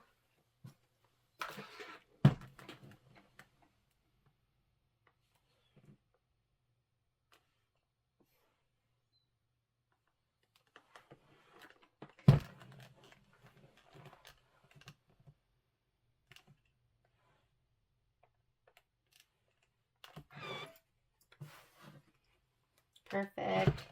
Perfection.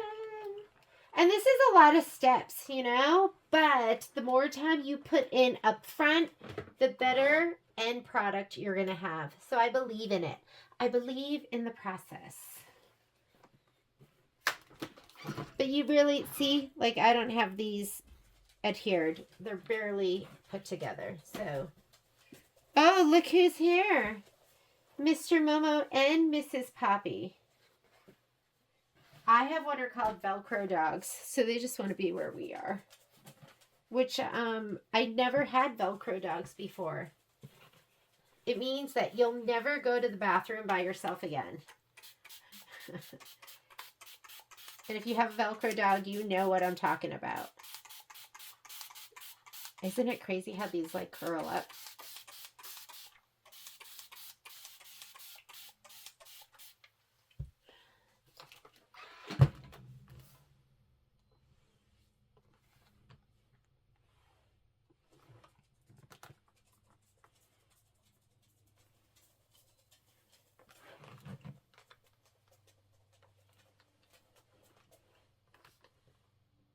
Hi, Princess.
Just seeing what you're seeing.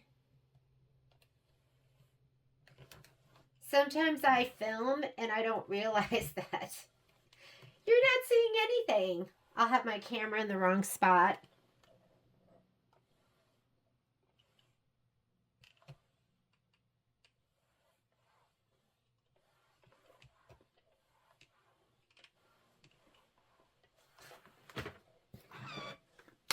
All right, what do we have left? 1, 2, 3, 4, 5, 6. There we go.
Alrighty, let's get some of these big bad boys done.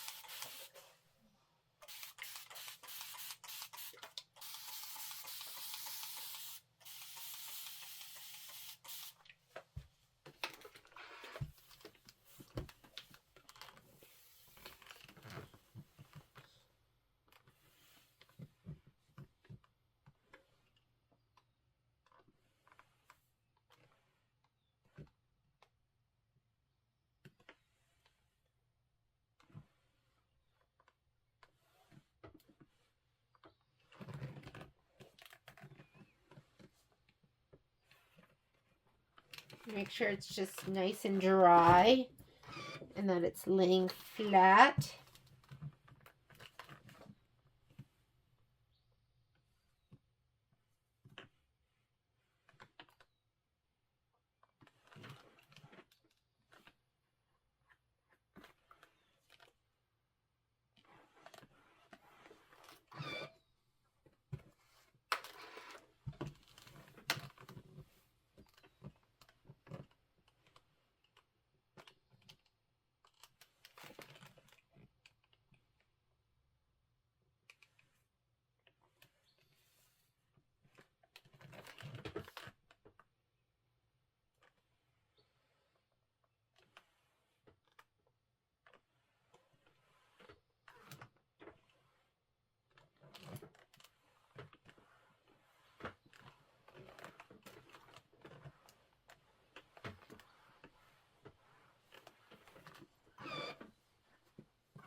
We are almost done, and then it is batting time.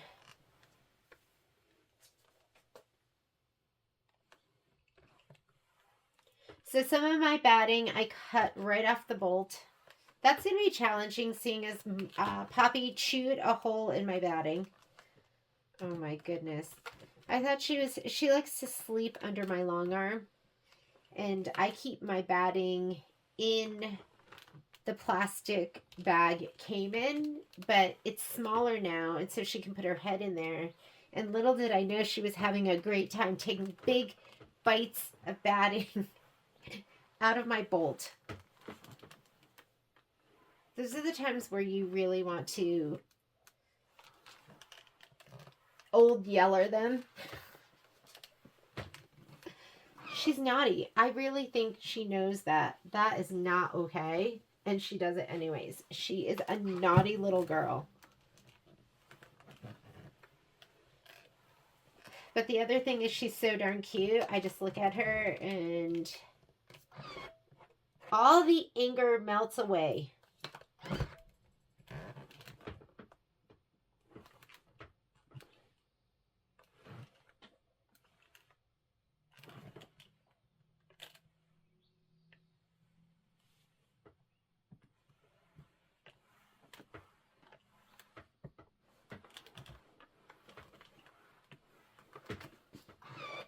Alrighty. The end is in sight. I see it. The end is near for me. That's it.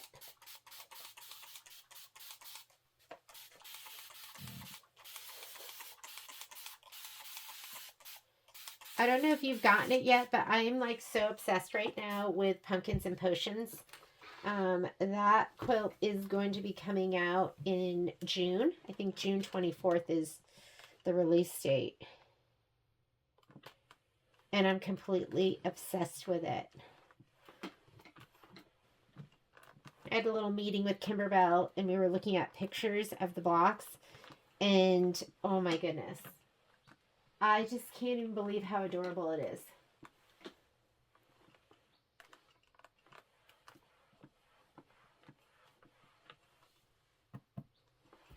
So sometimes I'm just sitting here. I guess I should keep my mind on what's in front of me, right?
We've been kicked out.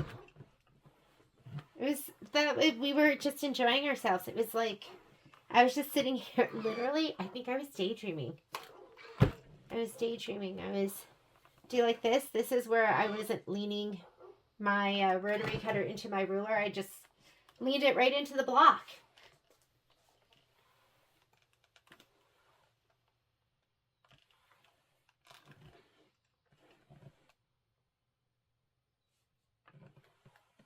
It's okay. It's on the edge. It's okay to cut into your block on the edge. Helps you feel alive, right? And you have something like that. You're like, ooh, I gotta pay attention. Done. Okay, next thing. We have that handy dandy list that was made for us by Miss Kathy. And this tells us the size that we're going to be cutting our batting pieces. So let's go ahead and cut these. There was one change. I just want to make sure I added it to this spreadsheet. If you're looking for the spreadsheet, it is on A1 Vacuum and Sewing's. If you go to our Facebook page and go to A1 Sew Along, we have an A1 Sew Along page. It's there under files, and you should be able to find all of the spreadsheets for all of the different projects that we have done. I'm just going to check this really quickly, and then I'm just going to start cutting all of these pieces. I'll be right back. Okay, I just cut a big piece of batting off of my bolt, and I'm going to see if I can make rhyme or reason. These are the spots where Poppy chewed right through it. Don't you love that? So she did this too. You like that? That was fun. That makes me happy. Okay, and I'm just going to see what I can cut on here and how I can salvage this. But I'm just going to go ahead and start cutting all the pieces here. And I'm going to start with the big ones. So a lot of times I'll look at this and I'll go, okay, so I need some 12s, I need some 18s, but the 6s. So I would think I'd need a whole bunch of 10s. 8 by 10, 8 by 10. Sometimes I'll do like a tally sheet and I'll go, okay, 2 by 2s, and then I'll tally all the ones that I need. So why don't we start with that, because that sounds a little bit more organized.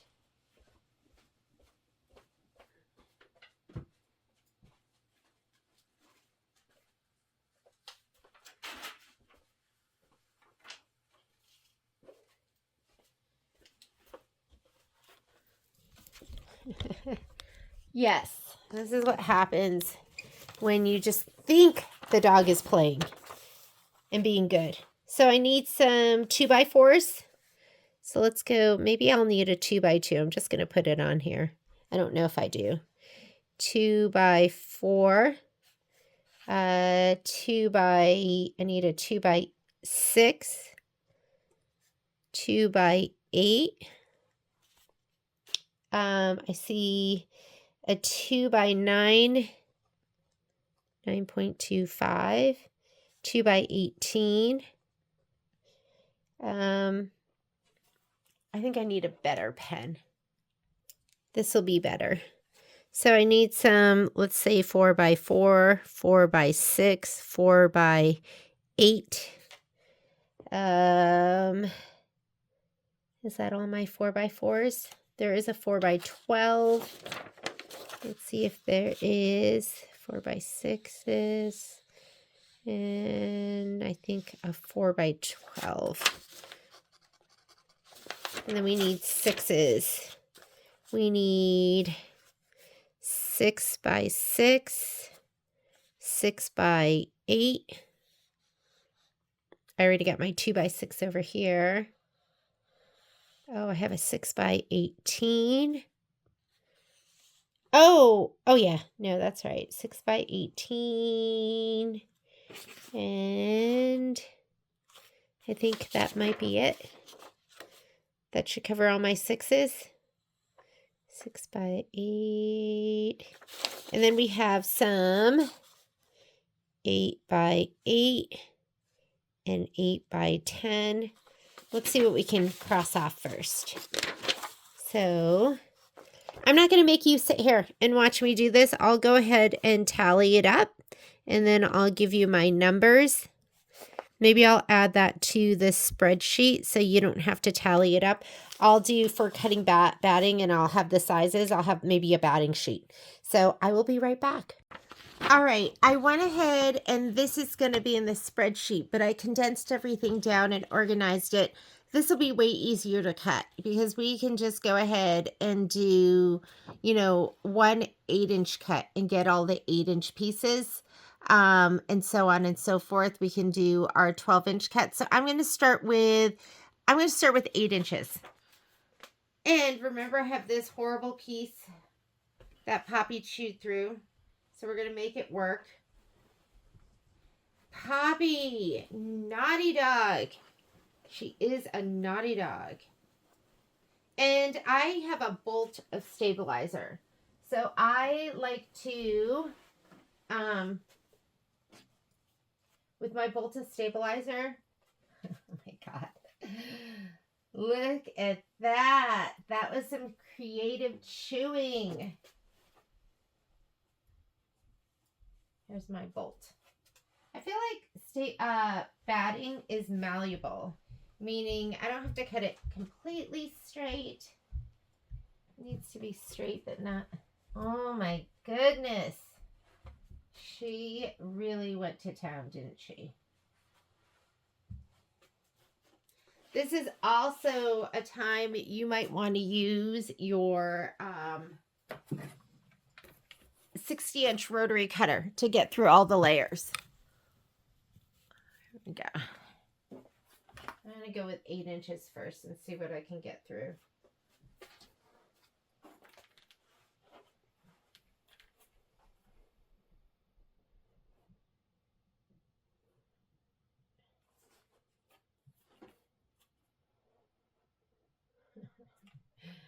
Oh my goodness, Poppy.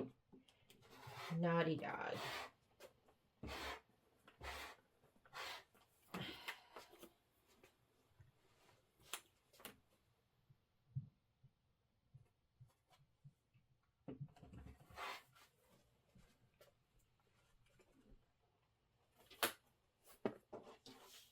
What can I even get out of this? Okay, hang on. We got to square up the other side.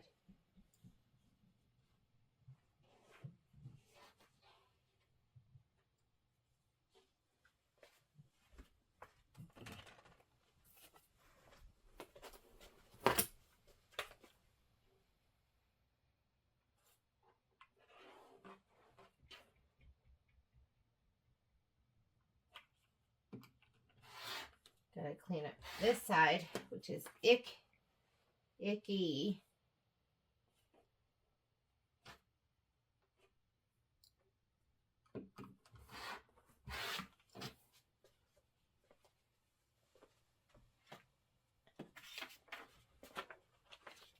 How about we do some, I have 8 by 8 and 8 by 10. We could do those first.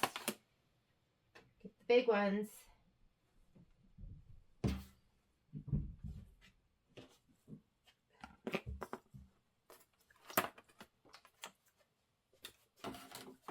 This is an 8-inch ruler, so we'll do our 8 by 8 first.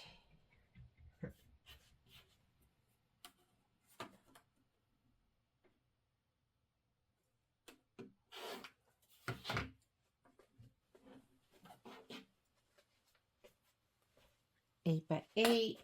I still have to put together and organize my pieces.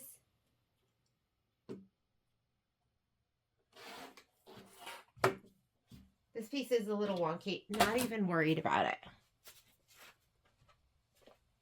8 by 10.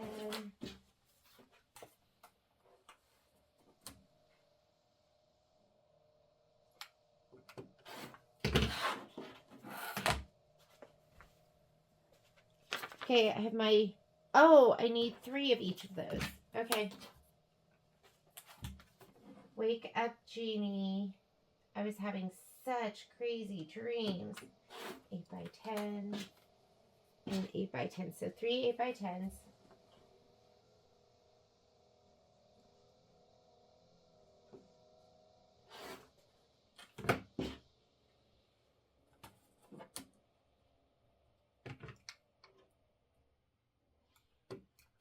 That was a little way too wonky for me to leave it. So there are my 1, 2, 3 8 by 10s, 2 8 by 8s, but I need 3 8 by 8s.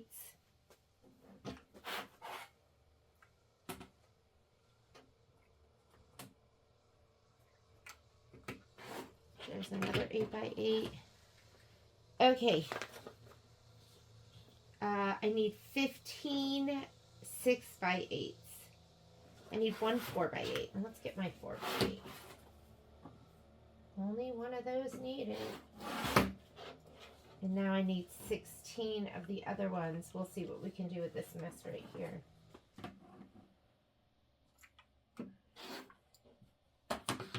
That might be it. 8 by 8, 4 by 8. Okay. We can do something with this here.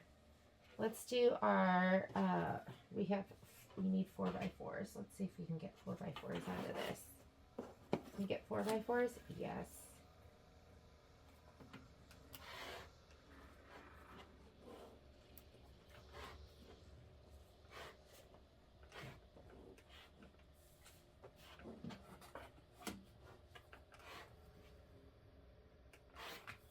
There's 4 by 4s. And there's a little curve that happens when your dog is yanking on it.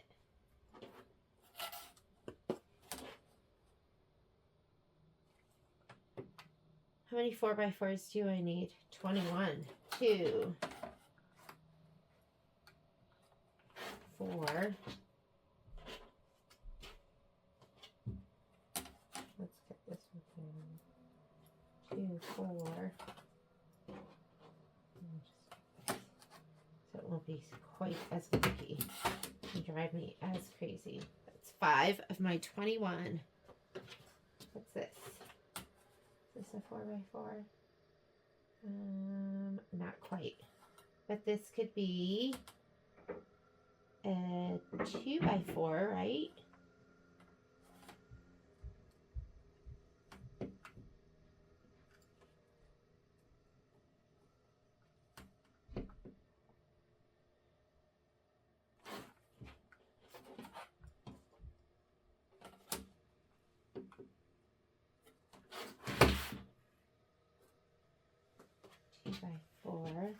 We have over here. Can this be a 2 by? This looks like this could be a 2 by 6. Or a 2 by, yes, a 2 by 6 will work nicely.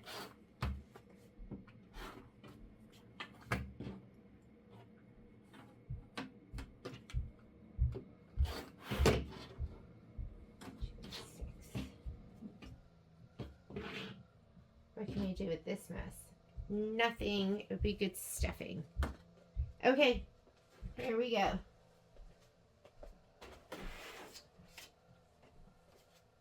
Let's do some more.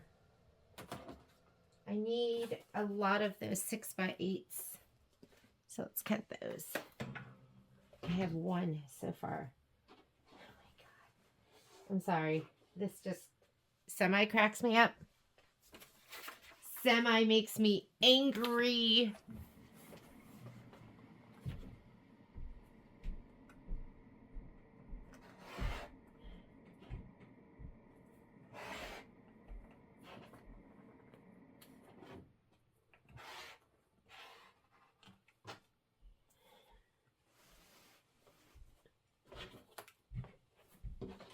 Okay, we need the 8-inch pieces. And we can clean this end up. We'll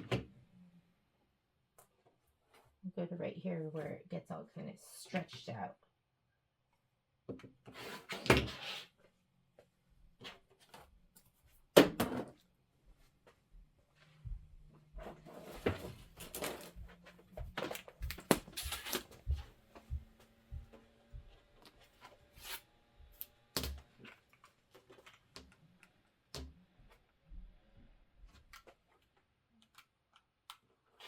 2, 4, 6, 2, 4, 6. How many did I need? I have 6 by 8, 7, and I need 15.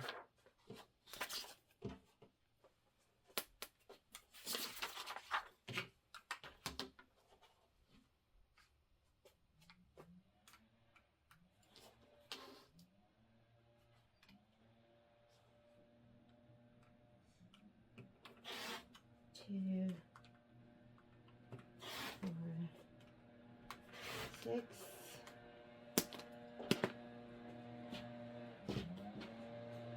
So that's 12, 12, 13.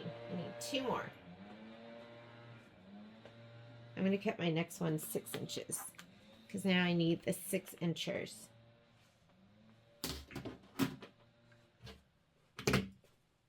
Let's see what we can do with this puppy too.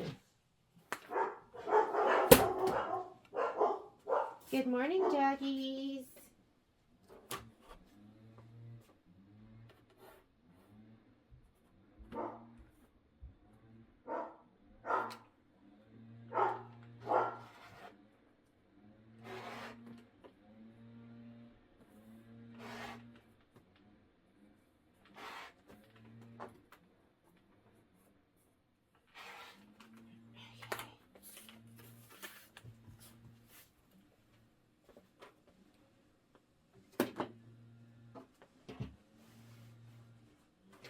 First we'll do our trim it off.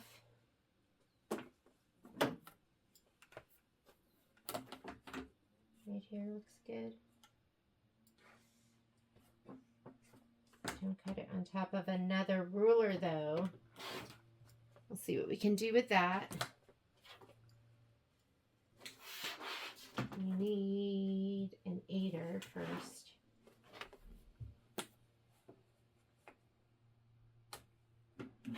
Okay, these are done. So now I have my, what do I have done? Where's my checklist? Where is my checklist? It is lost already. Honestly, I don't know how I'm so talented at that. Here we go. Now I need a pen. Whoops. Sorry.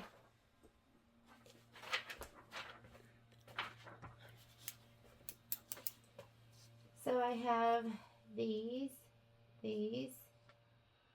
those. Do I have my...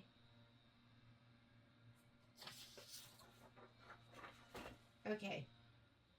1 2x4, 1 2x6. A bunch of those. Let's go ahead and cut. This is 6 inches. So let's cut a bunch of these. My 6 inches, I need 2 6x6s. Stripology. It's time for stripology.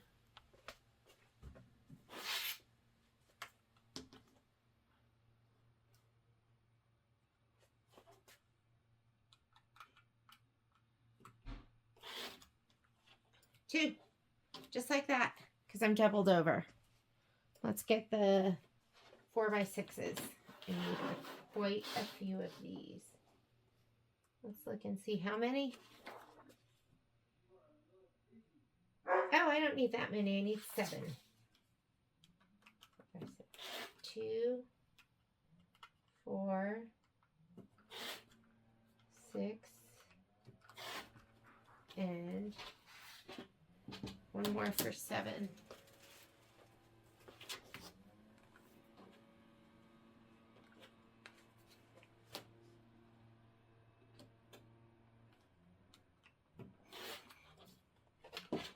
my sheet on the floor. Okay.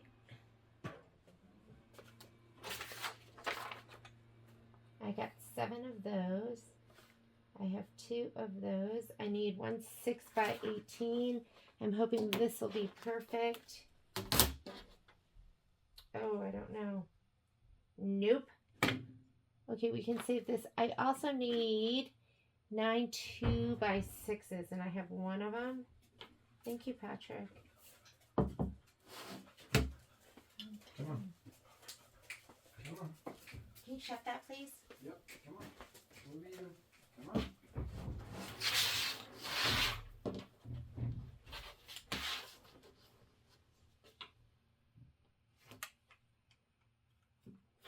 Two, 4, 6, 2, 4, 6.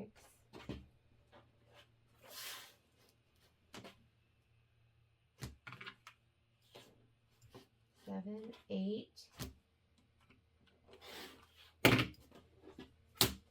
7, 8. Of course, I need 1 more. Okay, let's just go with that for now. So now I have, where are we? Here, I have 8. So I need 1 more of those. And let's do our 4 inches because we have lots of 4-inch cuts that we need.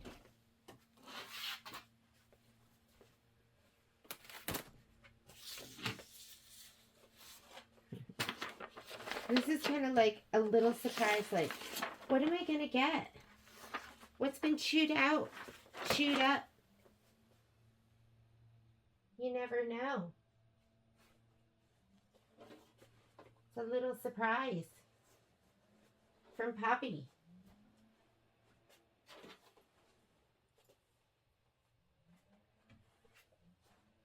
We'll do the 4s.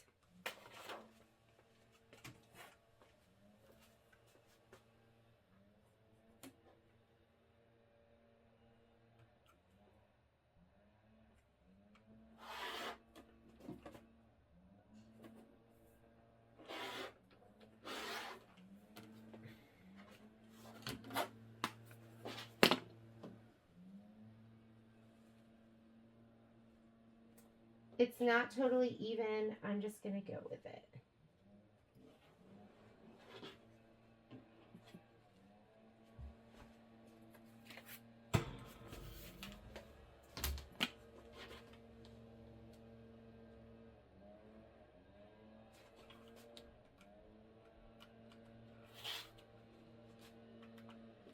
Two, 4, 6.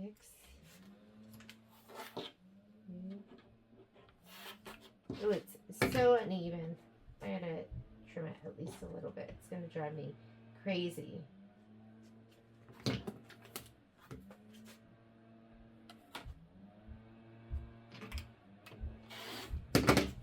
we go. 6. What do we have now?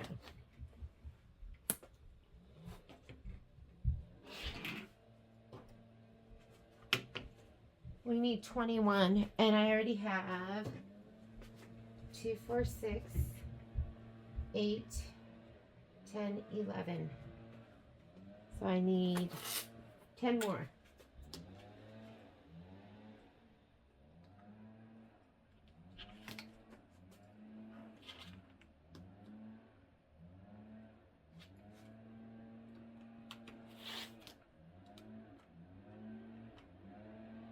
You gotta make sure you're right in the slot. 2, 4, 6,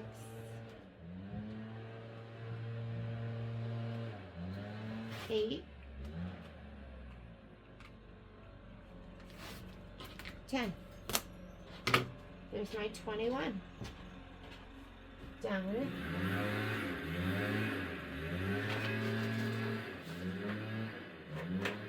Okay, I've got all of those.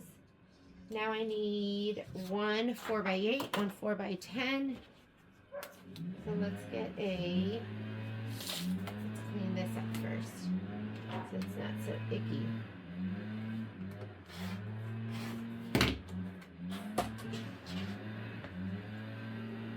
We'll do a 4x12.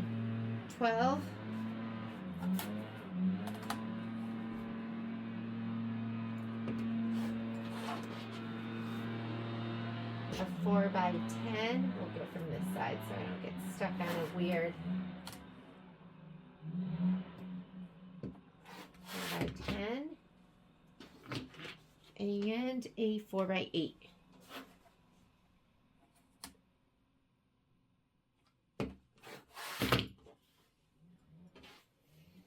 And that should be all my 4s.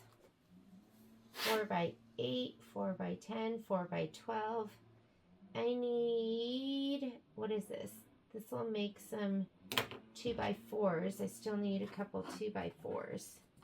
I only had one. So here's 2, 3. Where's my other one? Where are you? There you are. So I've got my three 2x4s. Let's go with, I need a 6x18.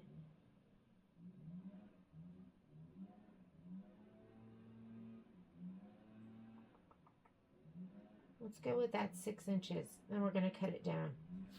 Okay?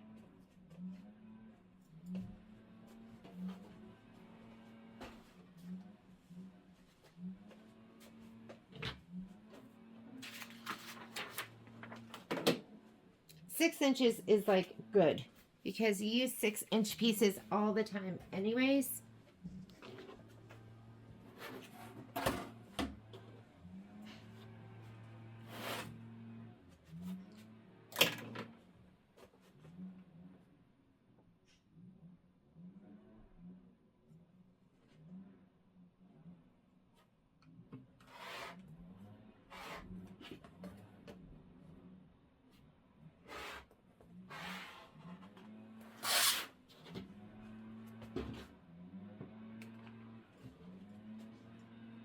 Okay, let's do our 6x18 first.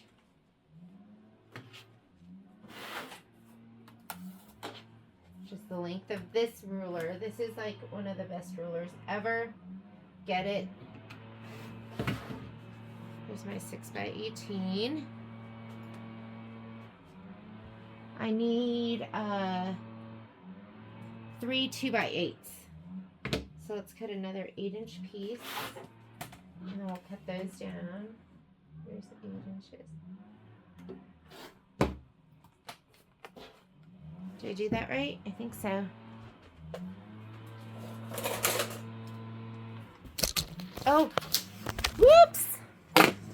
I got lucky there that that one didn't crash to the ground. There's a cord, and so my foot is kicking it.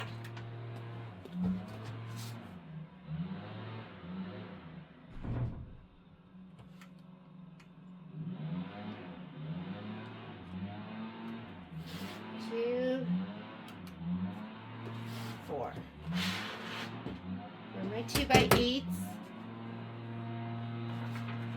2x8s done. I need another 2x6.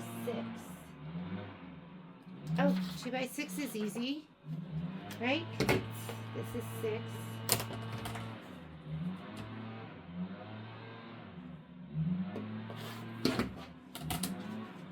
One more 2x6. Done. I need, let's go 2x14. And then I think we'll be done. Oh, I need a 2x18. Okay, let's go 18.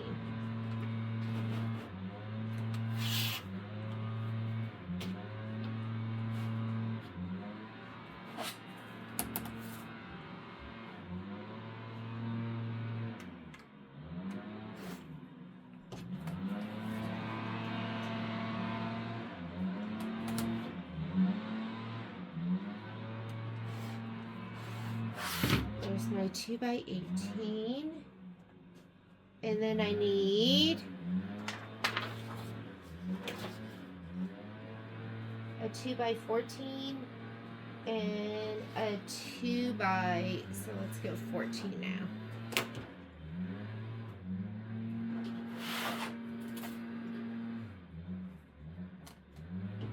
We can keep that little itty bitty piece for something.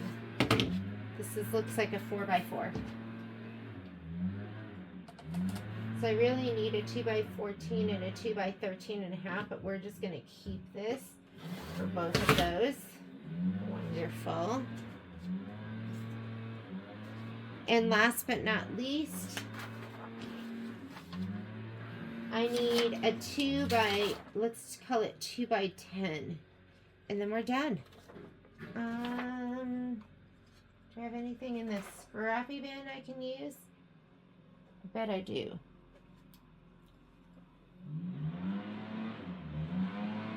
We'll just get one of these.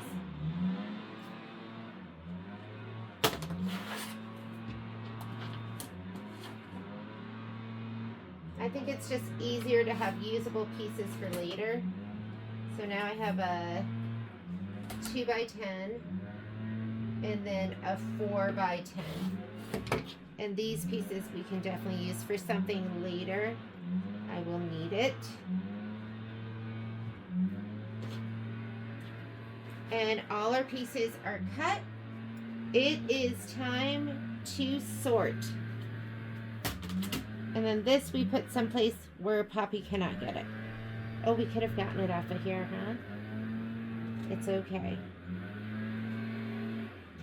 She was creating her masterpiece. That's what she was doing.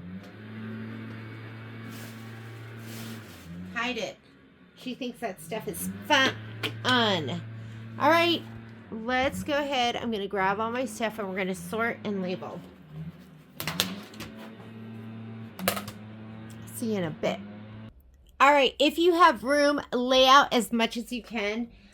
Over here, I have my stabilized pieces that have Shapeflex on them, the background fabrics. I have my cut up batting, and then I have these all sorted by the fabric color, or, you know, this like one fabric is all together. So you're going to go through the book. We are going to go through the book, and we're going to go ahead and put together the little packets. I think it's easier than going through this list. And that's why you have to have these like this so you can see them. So we need background fabric for the cupcakes. And, okay, what did I use for the back? I guess I need my other list too. I need it all. So background fabric for the cupcakes was...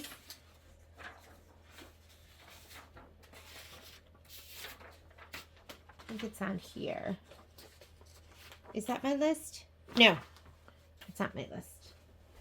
Background for my cupcakes is right.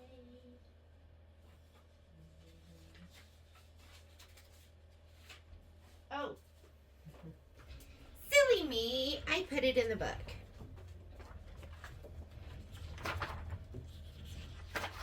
Background for cupcakes. That is a little toss, but let me make sure. Yes. So it's this, and I'm going to be flipping back and forth between pages for sure.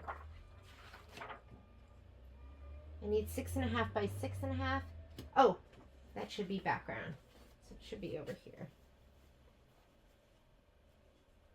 Here's cupcake, here's cupcake. And then I need cupcake liner, which is going to be this fabric. Make sure you have it cut the right direction. And then we need the top, which is going to be this fabric. Cupcake frosting 4 by 3.5. And this is a good time to have a ruler that just kind of sits up here so you can measure pieces just in case. So I need 4 by 3.5, and that is going to be 3.5 and 4. These two pieces right here. There's my cupcake. All right. Oh, and we need our batting too. You need 2 pieces that are going to be 4 by 4. I know that looks small, right? But that's the size that goes in there. Okay, here are my cupcakes. Go ahead and put it in your little sleeve. Label it. And that one is done.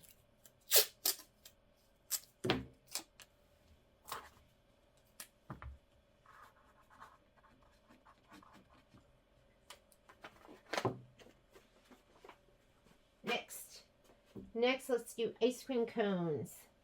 So I need background is 8.5 by, here we go, 8.5 by 10. 1, 2, 8.5 by 10. That means our design, I think, is 6 by 8.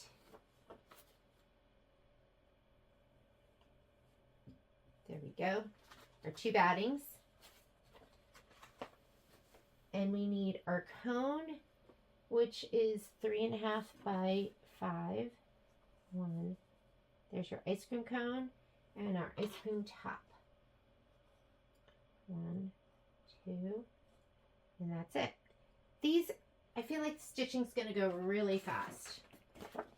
These are not complicated embroideries. This is a great first project, or, well, you know, we have our challenges. I think our challenges is just, we had to create a lot of this stuff that wasn't in here because Kimberbell didn't include that information before. Ice cream cones. Kites. Kites, kites, kites. Kites background is, I'm pretty sure that's gonna be this. And we need 8 by 10.5. 1, 2.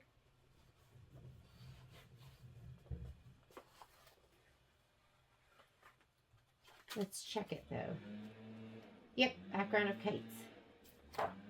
8 by 10.5. 1, 2. Oh, we have 3 of them.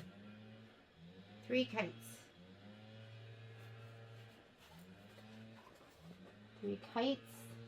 And then section 1, the aqua is 3 by 5. 3 by 5. Oh, and it's going to be different on all of them. So we need this, and we need a 3 by 5.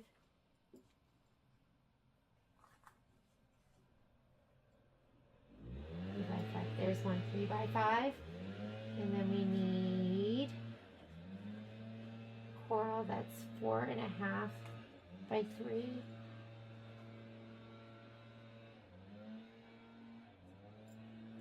That is 4.5 by 3. And then we need this right here, that's 4 by 5.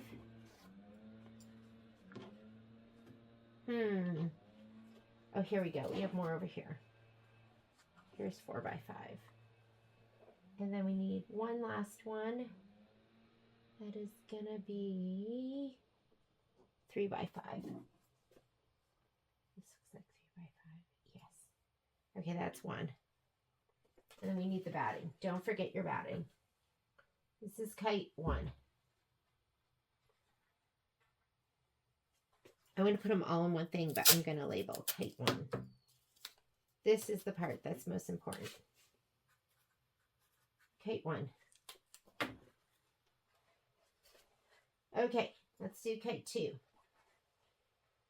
We need background. Coral 3 by 5. Here's 3 by 5. Let's get our batting. 3 by 5. Aqua 4.5 by 3. It's going to be this over here. This looks like 4.5 by 3. Uh-oh. That is 4.5 by 3.5. Let's see. What was the other one? The other one was 3 by 5. Let's go with this for now. We'll change it out if we have to. Maybe I just miscut it. The next one is 4 by 5. That looks like this. This looks like 4 and 5. Yes. And then the last one is 3 by 5. And I need this. And I don't see it. And I don't see it. So we are going to put this one to the side because I don't see all the pieces for this. Maybe it's hidden under. Oh, wait.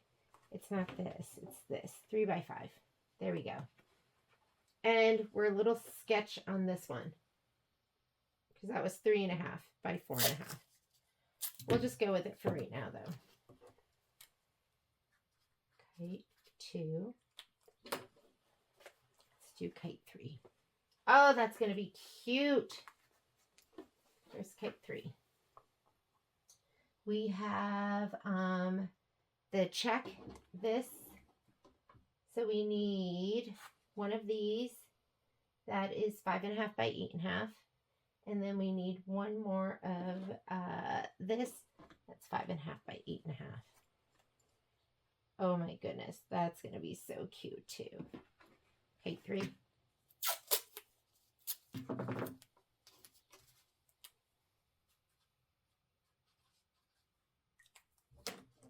Okay, here are my kites. Don't grab other fabric. We're going to be searching. Cute. I'm excited. This is great for all of you who have had this design forever and it's been sitting there. I'm happy we're going to be stitching it. These are my kites. Let's do ladybugs. I think it's going to be hard for me not to like whip this up fast. Maybe we'll do 2 sections a week. Okay, ladybugs. Ladybug backing is going to be this right here. And you need 2 6.5 by 6.5, and you need 2 4 by 4s. This is going to be your batting. And then the ladybugs. Looks like this is the head and the body is 3.5 by 4.5. 3.5 by 4.5. Uh-oh. That looks like, oh yeah, 3.5 by 4. That's correct. And then the wings. Wings are 3.5 by 4 as well. And these are the wings. Oh, I just love those.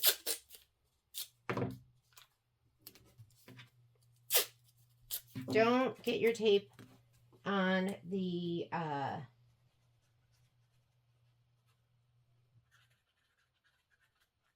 batting. You don't want the tape on the batting.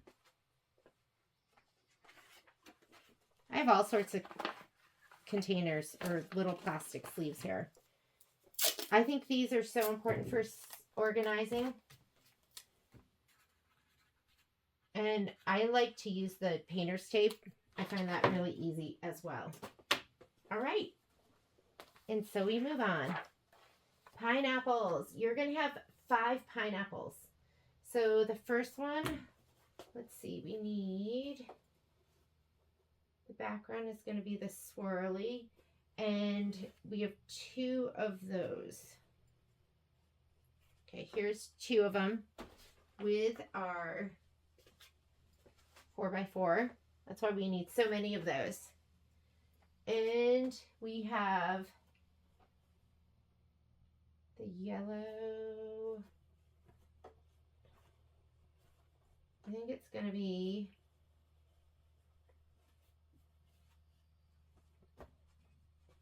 what are we using for that?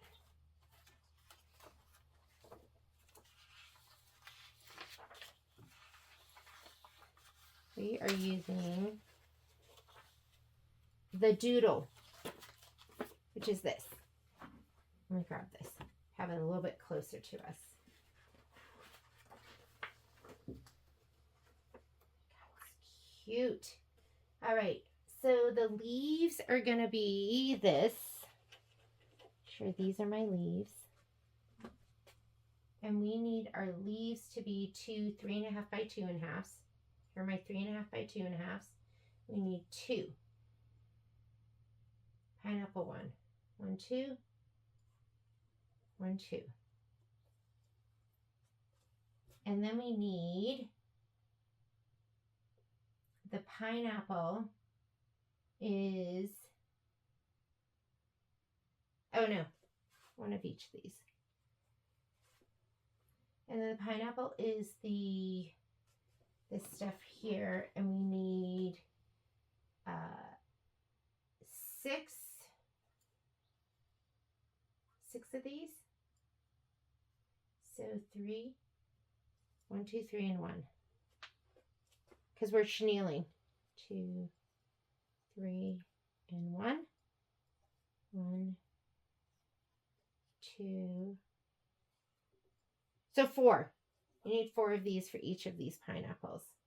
Okay, that's pineapple 1s.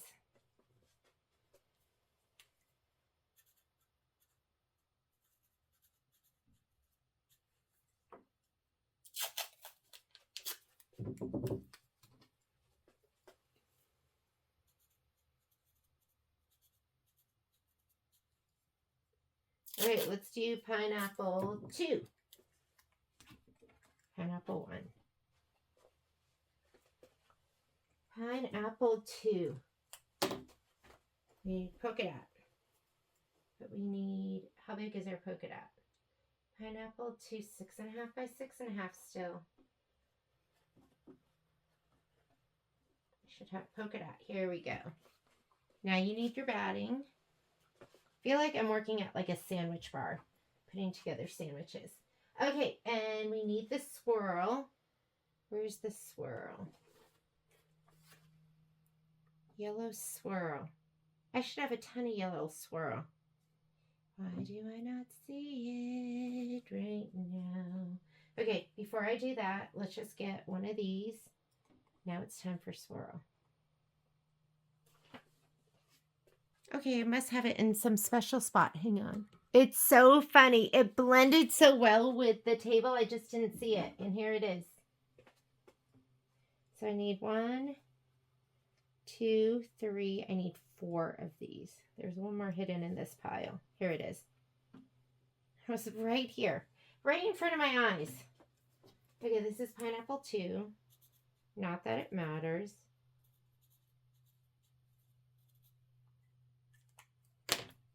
I almost feel like I should just work through the book and almost not work it in sections and just go through. That way I can do all my pineapples all at once. Pineapple 3 is going to be on this background, the doodly yellow. Sometimes I just, you know, it's a work in progress. I just think these things in my head. And I'm thinking I should just work through the book and then put it together. Never done that before. Well, that's a lie. I don't know. I may have done that before. 4 of these and then the top. Because it'd be nice to do like everything all at once. Not have to come back for this pineapple and that pineapple. Pineapple 3, right? Like do all the pineapples all at once. Do all the ladybugs all at once.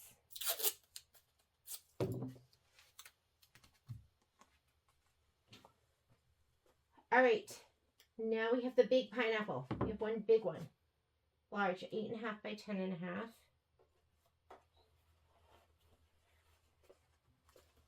That means I need a 6 by 8, and I need a little toppy top, which is 5.5 by 3.5. This looks like 5.5 by 3.5, and then the chenille is going to be this, and I need 4 of these. 1, 2, 3, 4. How cute is that? So this is large pineapple. How's your view up there? I think you're getting most of this, right?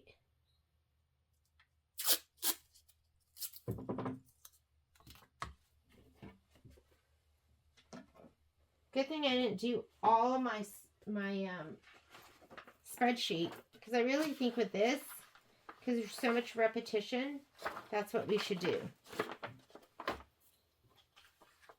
We have sentiment blocks.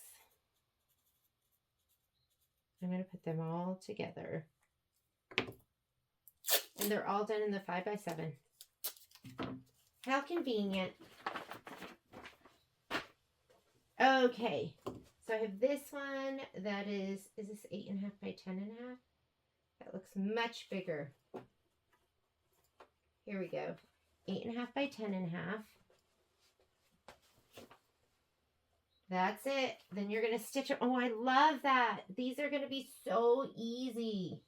Then I have 8.5 by 10.5, another one of the swirly ones. This one. Nothing to it. I have a green 8.5 by 10.5. And I have one of these 8.5 by 10.5.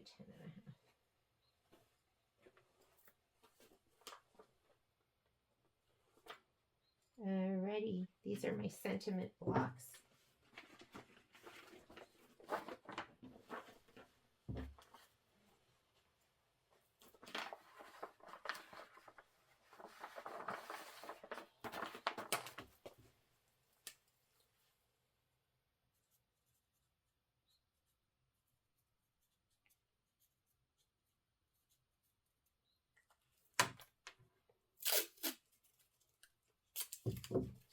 Are there more than that? Nope. Let's do the bicycles. Bicycles. Those are going to be on this background. Two 10.5 by 12s. That means we're going to have our two big pieces of 8.5 by 10.5. Here's my batting. Here we go. My bicycles. And what do we need? That's it. The rest is going to be, I think, like maybe embellishments and fabric. How easy was that one? That was the easiest, right? I'm going to put it in this because I'm just going to have it stick out. Maybe I'll fold it over. Bicycles. Watermelon halves.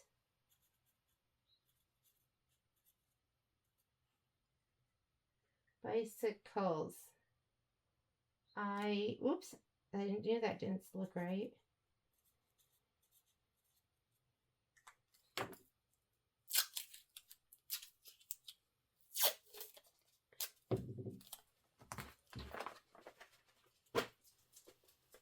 I still have so much batting. Where does it all go? Okay, watermelon halves. We have this one. We have this one. Here are my watermelon halves. Here's my batting.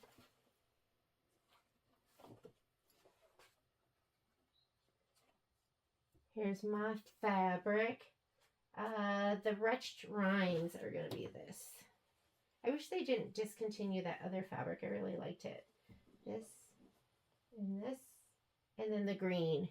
Okay, this is going to have the green to make the 1.5 by 22.5. Here we go. One for each of these.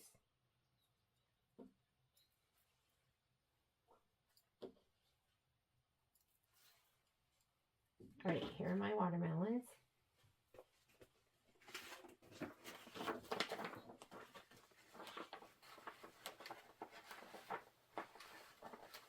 These are your watermelon halves. Table's looking better, right?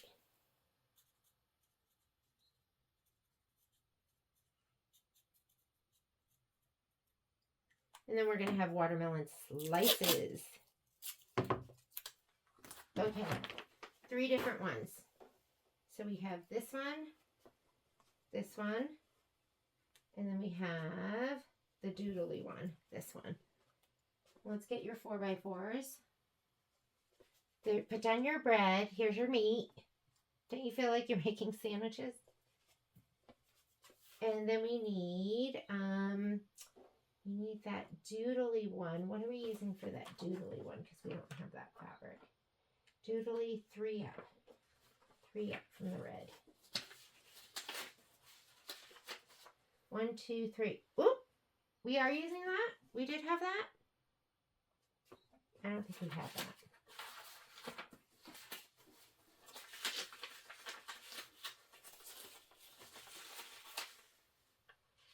We had it. Oh, here it is.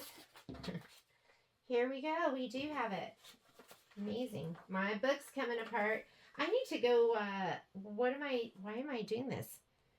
Why didn't I go make a little book? This one is this. And then the last one is...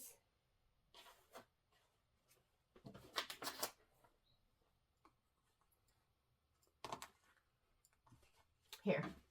This is this one. And that should be on my watermelon. 1, 2, 3. Watermelon slices. Let's do our mason jars next.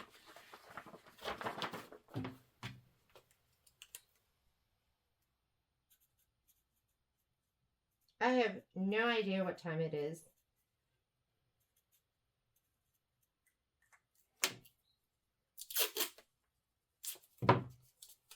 Mason jars. Mason jars. Okay, we have one of these. We have... No, that's too small. Am I missing one? One of these. And we should have another 8 by 12. And I have an 8 by 8. So I'm going to have to investigate that. Did I miscut? I hope I have more fabric. Well, I needed an 8 and I need an 8 by 10 and a half. And maybe I didn't cut it. So we'll have to go back through our fabric and look for that one. We'll do these two for now. And we have, is that it? It just goes right on top of it. Yeah. Goes right on top. So I'm going to have to figure out where that last piece of fabric is. And I'll have to stabilize it. I'm going to leave these out to remind me that I'm deficient.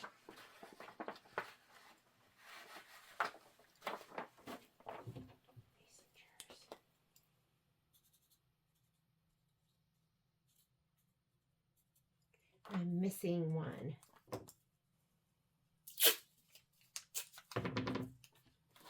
Move this out. Okay, flower block. So we have 2 flower block. This is 10 and a half by 8 and a half. Here we go. Here we go.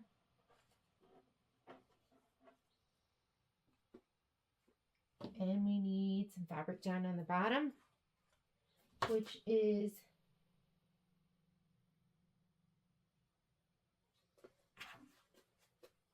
seven leaves.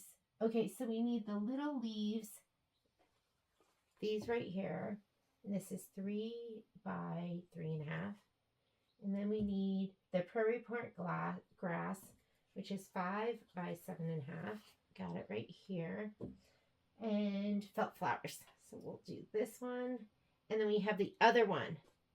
So the other one is this big bad boy. This big bad boy piece of batting. Leaves 3 by 3 and a half again. Is this 3 by 3 and a half? Looks like it. 3 by 3 and a half. And then prairie point is 5 by 12 and a half. That's this. And what else? Leaves. applique flowers pink. This. And that's it.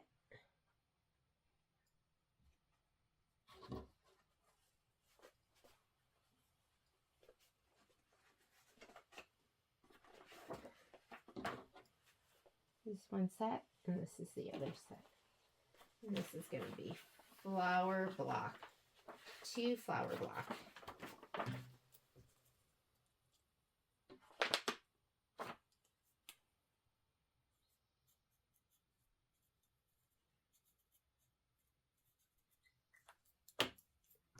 Okay, traditional piecing. Let's get all those. Mason jars we're leaving because we're looking for a piece. Okay. Traditional piecing, I need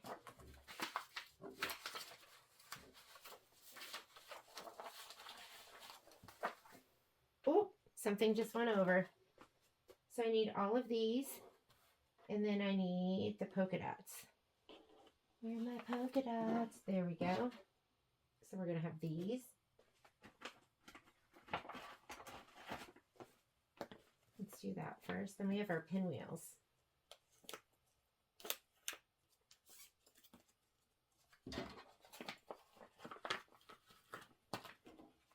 Pinwheels, 3.5 by 3.5. Are these my 3.5 by 3.5? And then these are my 3.5 by 3.5. And I should have 4 of each. 2, 3, 4. 1, 2, 3, 4.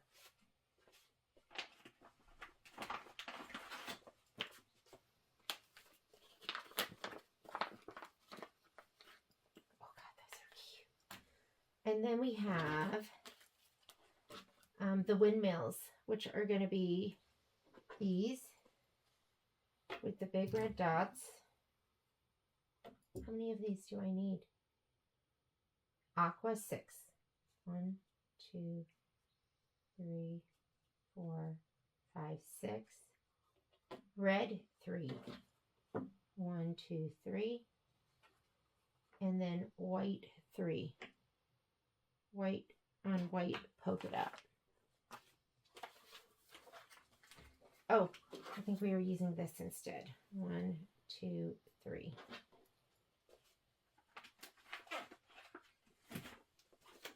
Here's one piece there.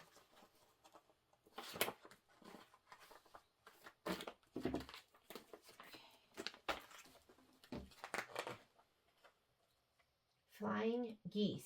Those are going to be in the hoop. So we need white and red. So this and this. And we need 6 of the 3 by 5.5. 1, 2, 3, 4, 5, 6. That's one set. 1, 2, 3, 4, 5, 6. That's another set. And then we need the, actually, that looks wrong. The white, so 6 of these. 1, 2, 3. There we go. And 1, 2, 3. Okay, here we go.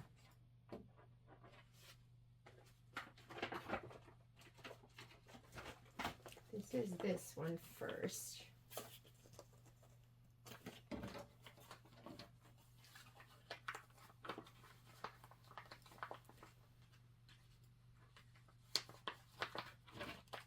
And then we need the other ones.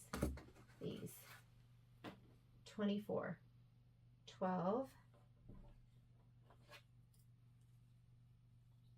1, 2, 3, 4, 5, 6, 7, 8, 9, 10, 11, 12. 1, 2, 3, 4, 5, 6, 7, 8, 9, 10, 11, 12. I think that's 12. Or this might have one too many in the other one. And then we have 6 of each of these. 1, 2, 3, 4, 5, 6, and there should be 6 on each of these. These are my flying geese.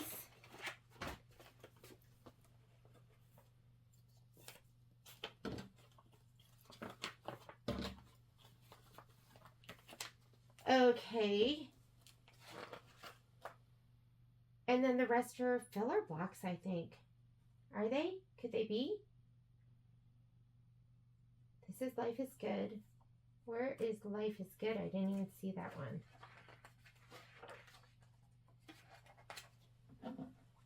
Life is Good, and I have a yellow background too. So I did that, Endless Sunshine.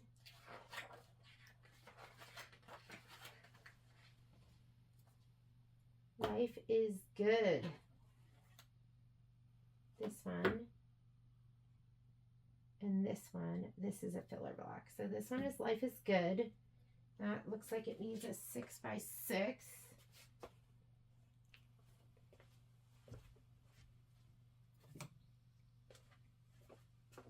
That's a sentiment. I'm going to put that with my sentiments.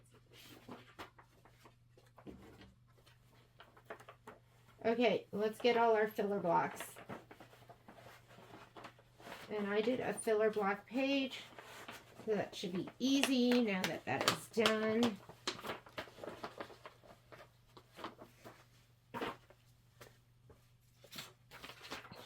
Let's go filler blocks. Section 1. This is going to be 2 by 4. It's a little itty bitty. Here's 2 by 4. 2 by 4 and 2 by 4.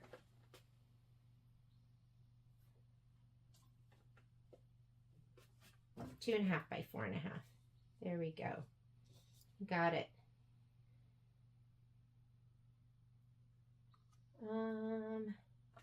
This one is 6 by 6 swirl. So we should have a 6.5 by 6.5. And a 6 by 6.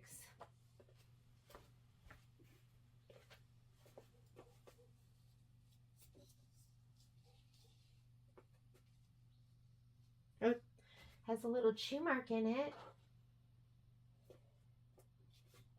This one, 2 by 6.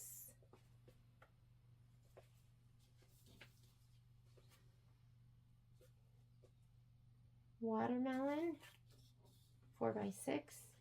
Here we go. 4 by 6. 6.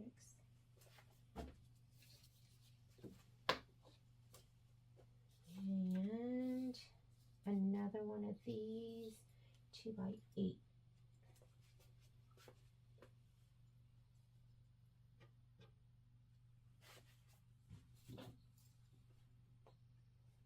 Da da da da da dun.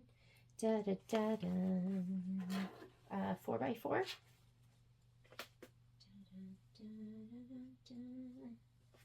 What's really nice is when you finish putting everything together and everything has a spot. This is 4 by 12. There's another 4 by 12. Another 4 by 12 right here.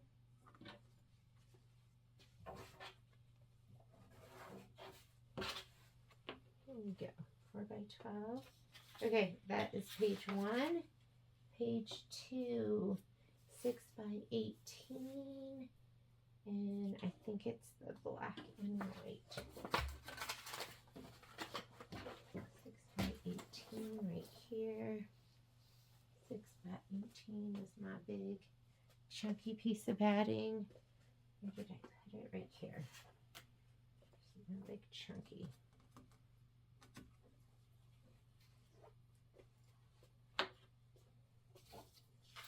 2 by 18, 2 by 18,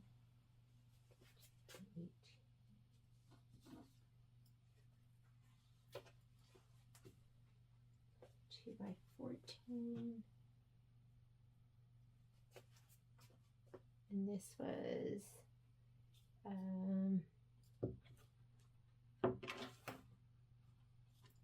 Where's that one? Let's find it in a little bit.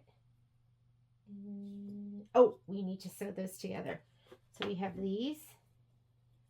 1, 2, 3, sewn together with 1, 2, 3. Okay, that's going to get pieced in just a little bit.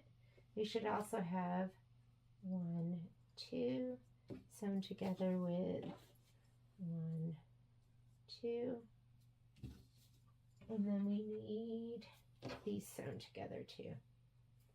All right, those are all going to get pieced. Swirl 2x6.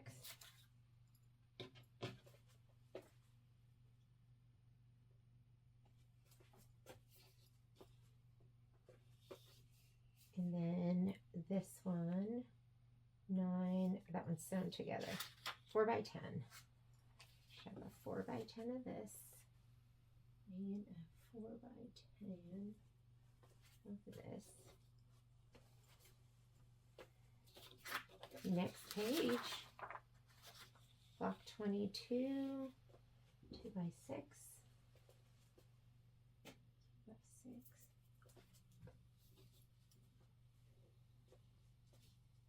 2x4.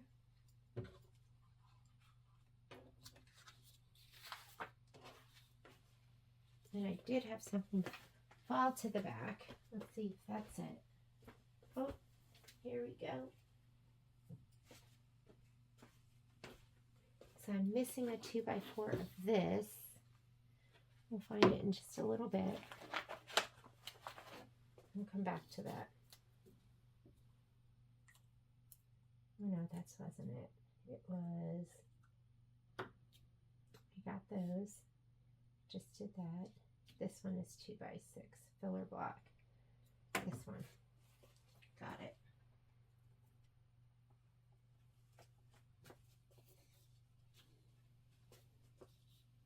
This one, 2x14.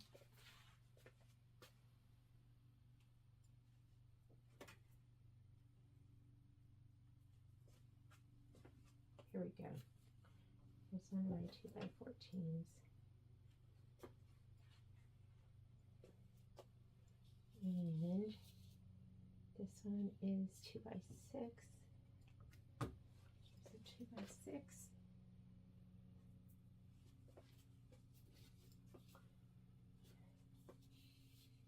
4x4.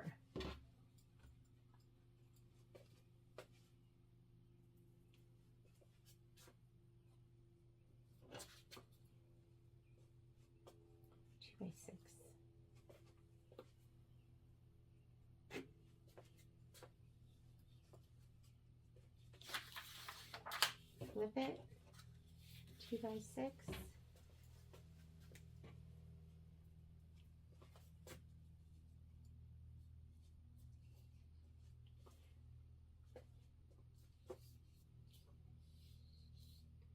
Four by 6.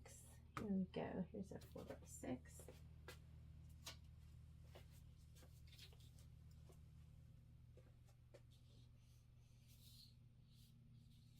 4x4.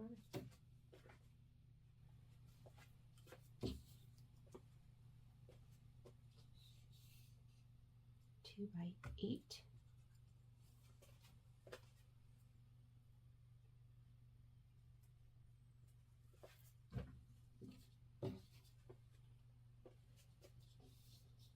4x4.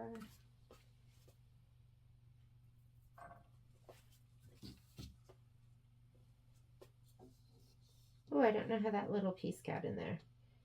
4x6. There's like a little slice of something. And 2x4. I'm missing a piece of heaven. 2x4. So we're gonna have to find that. And this is where at the point where you're like, okay, stuff just starts to get lost. So I need this. Hopefully it's this. Not this. Is it this? Block 36. Block 36, and I did that really fancy printout for you with all the pictures.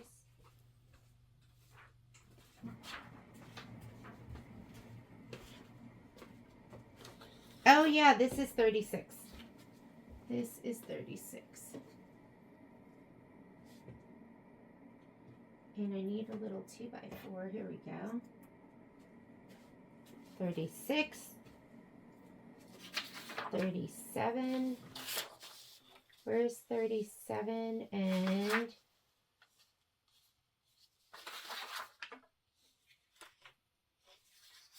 am I missing a page? Looks like it.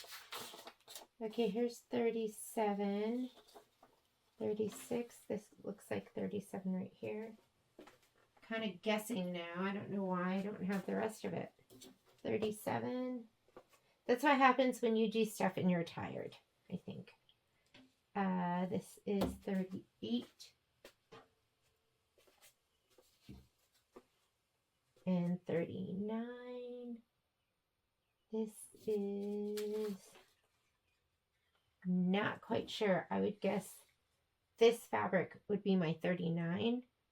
That looks way too big. Oh yeah, no, you know what? This is it. This is right. That's 39.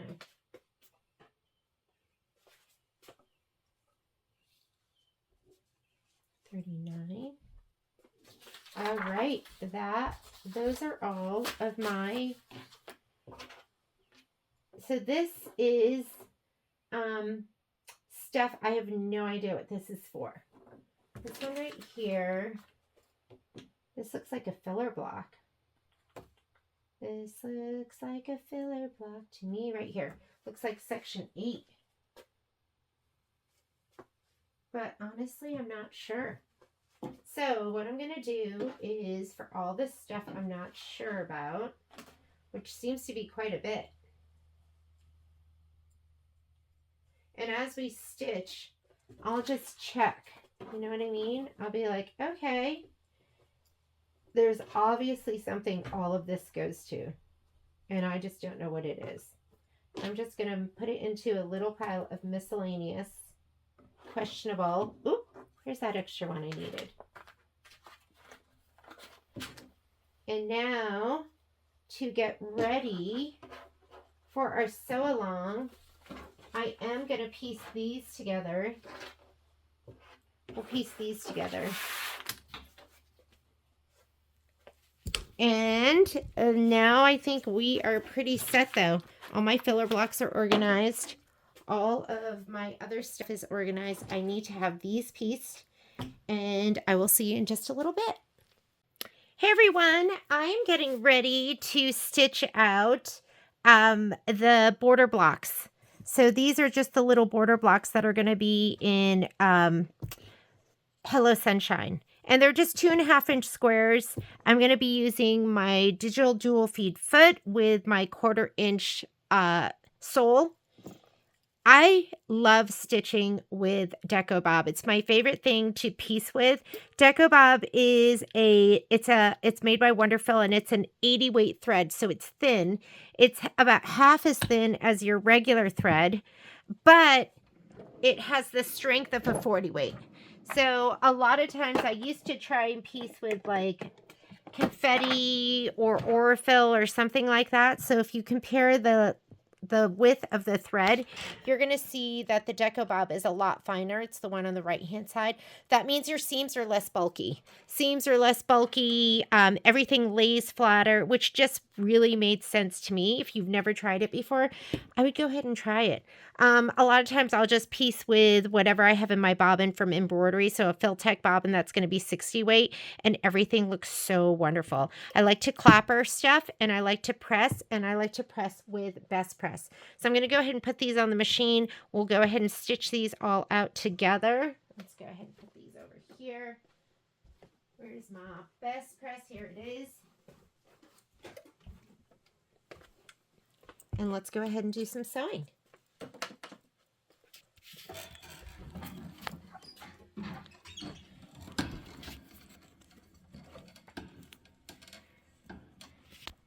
So I'm going to move my embroidery arm out of the way. Let's have the book so we know what to sew. And we're going to do these first right here. And that way, when we go to stitch out our filler blocks, we're ready to go. All right. I'm going to go ahead and go into sewing. I like to stitch when I'm piecing. I know this is really tight, but I like to stitch at a 1.8. I'm here at stitch 103, which is just a center straight stitch. Let me go ahead and put my bobbin in. I was actually doing some mending. Poppy is so destructive, but you know, I don't know if you have dogs that dig, but Momo does it too, but not as aggressively as Poppy. So she has put holes in our comforter tops. And then she likes to pull the batting out or the down or whatever's in there. And so I had to fix that. That's what that thread was. Okay, we're going to do these first. And we'll just go one to each of these.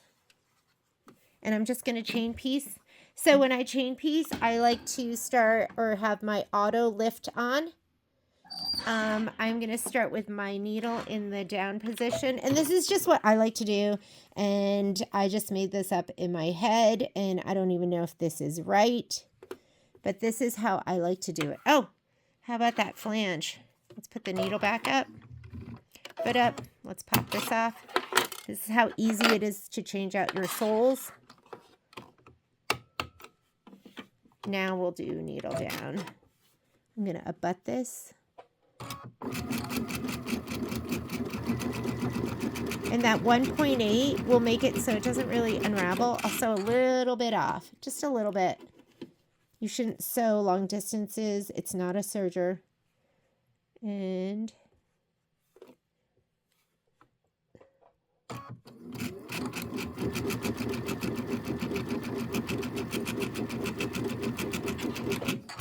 but that'll allow you to just cut in between. These pieces should be pretty accurately cut. Sometimes it doesn't make a difference, but if you're piecing, you want those pieces to be accurate. Okay, I also need these. This is another set right here. Right there. That's what we're stitching.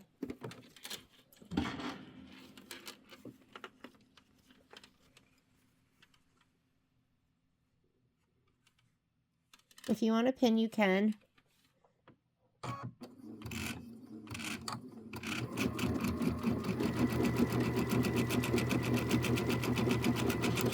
I really like to pin when I'm matching seams. Sometimes I'll pin this stuff, but not often. Lazy Sewist. That should be my tag name. Lazy Sewist. And then this one set goes together too. Then we're going to press. We're going to cut them apart and press. Then we have to pay more attention when we sew them together. I think I'm going to do all the piece blocks. I'm going to just piece them all together and put them all in one video. Here we go. If you don't have something like this, you should get something like this. There's lots of different ones. And then to settle the seam, and we're going to press, let's just go, these are going to be filler blocks. There's no stitching in the ditch. You could go to the dark side. I'm just going to press them open. So everything lays nice and flat. I like to just give it a little that, a little this, and a little clapper. Next one. Settle the seam. Sometimes I do that, sometimes I don't, because sometimes I'm lazy. If I'm not feeling lazy, then I will do it. I'm just going to open. You should press to the dark. Well, I mean, it really depends on the project. Sometimes they want you to press in different directions.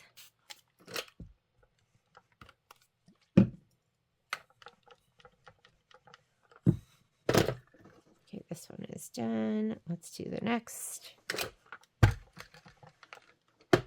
Let's do 2 at once. You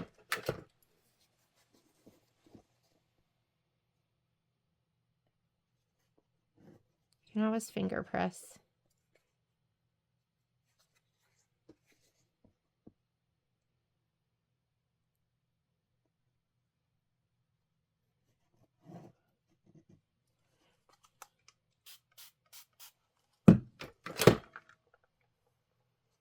My finger press is more like a fingernail press.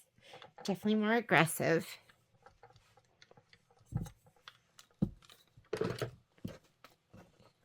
Two more.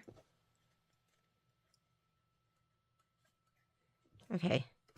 Settle the seam. I think that relaxes the thread.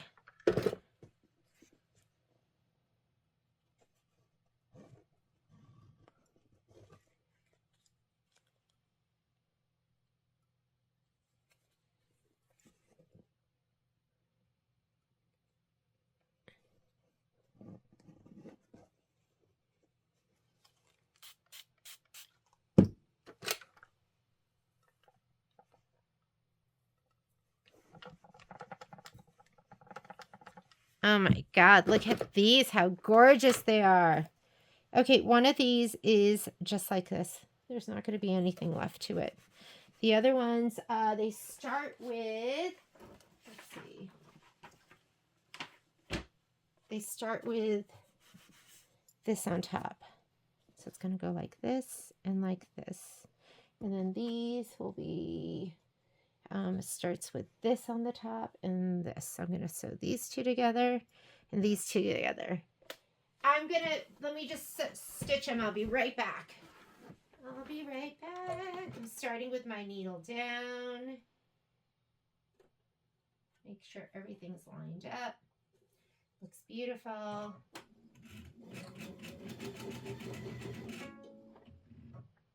Oop. Upper thread popped out, of course.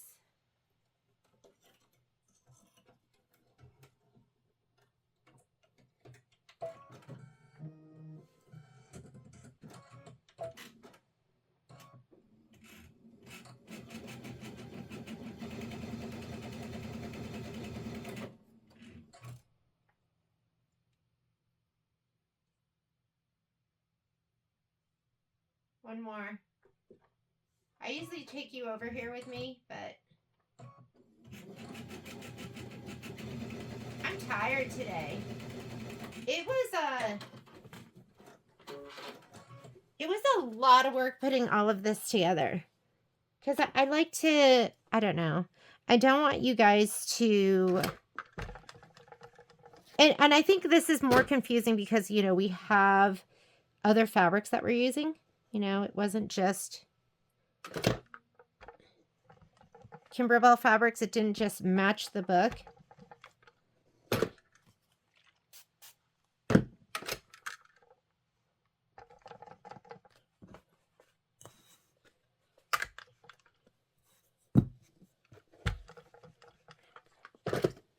So I wanted everything to be clear and I didn't want you to have any questions. Although I don't know why I baby you so much.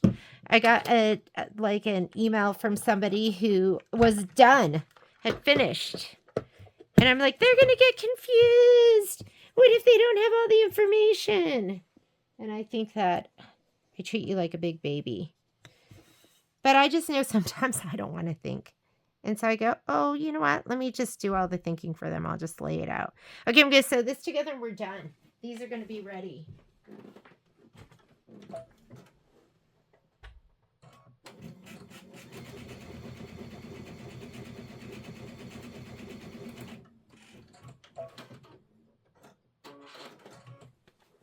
Here we go. Settle the seam. Open it up. Press it out. I want to make sure I'm not pressing anything else the wrong direction. And these are ready to sew. So here are some filler blocks. I am going to go get the batting that goes with this.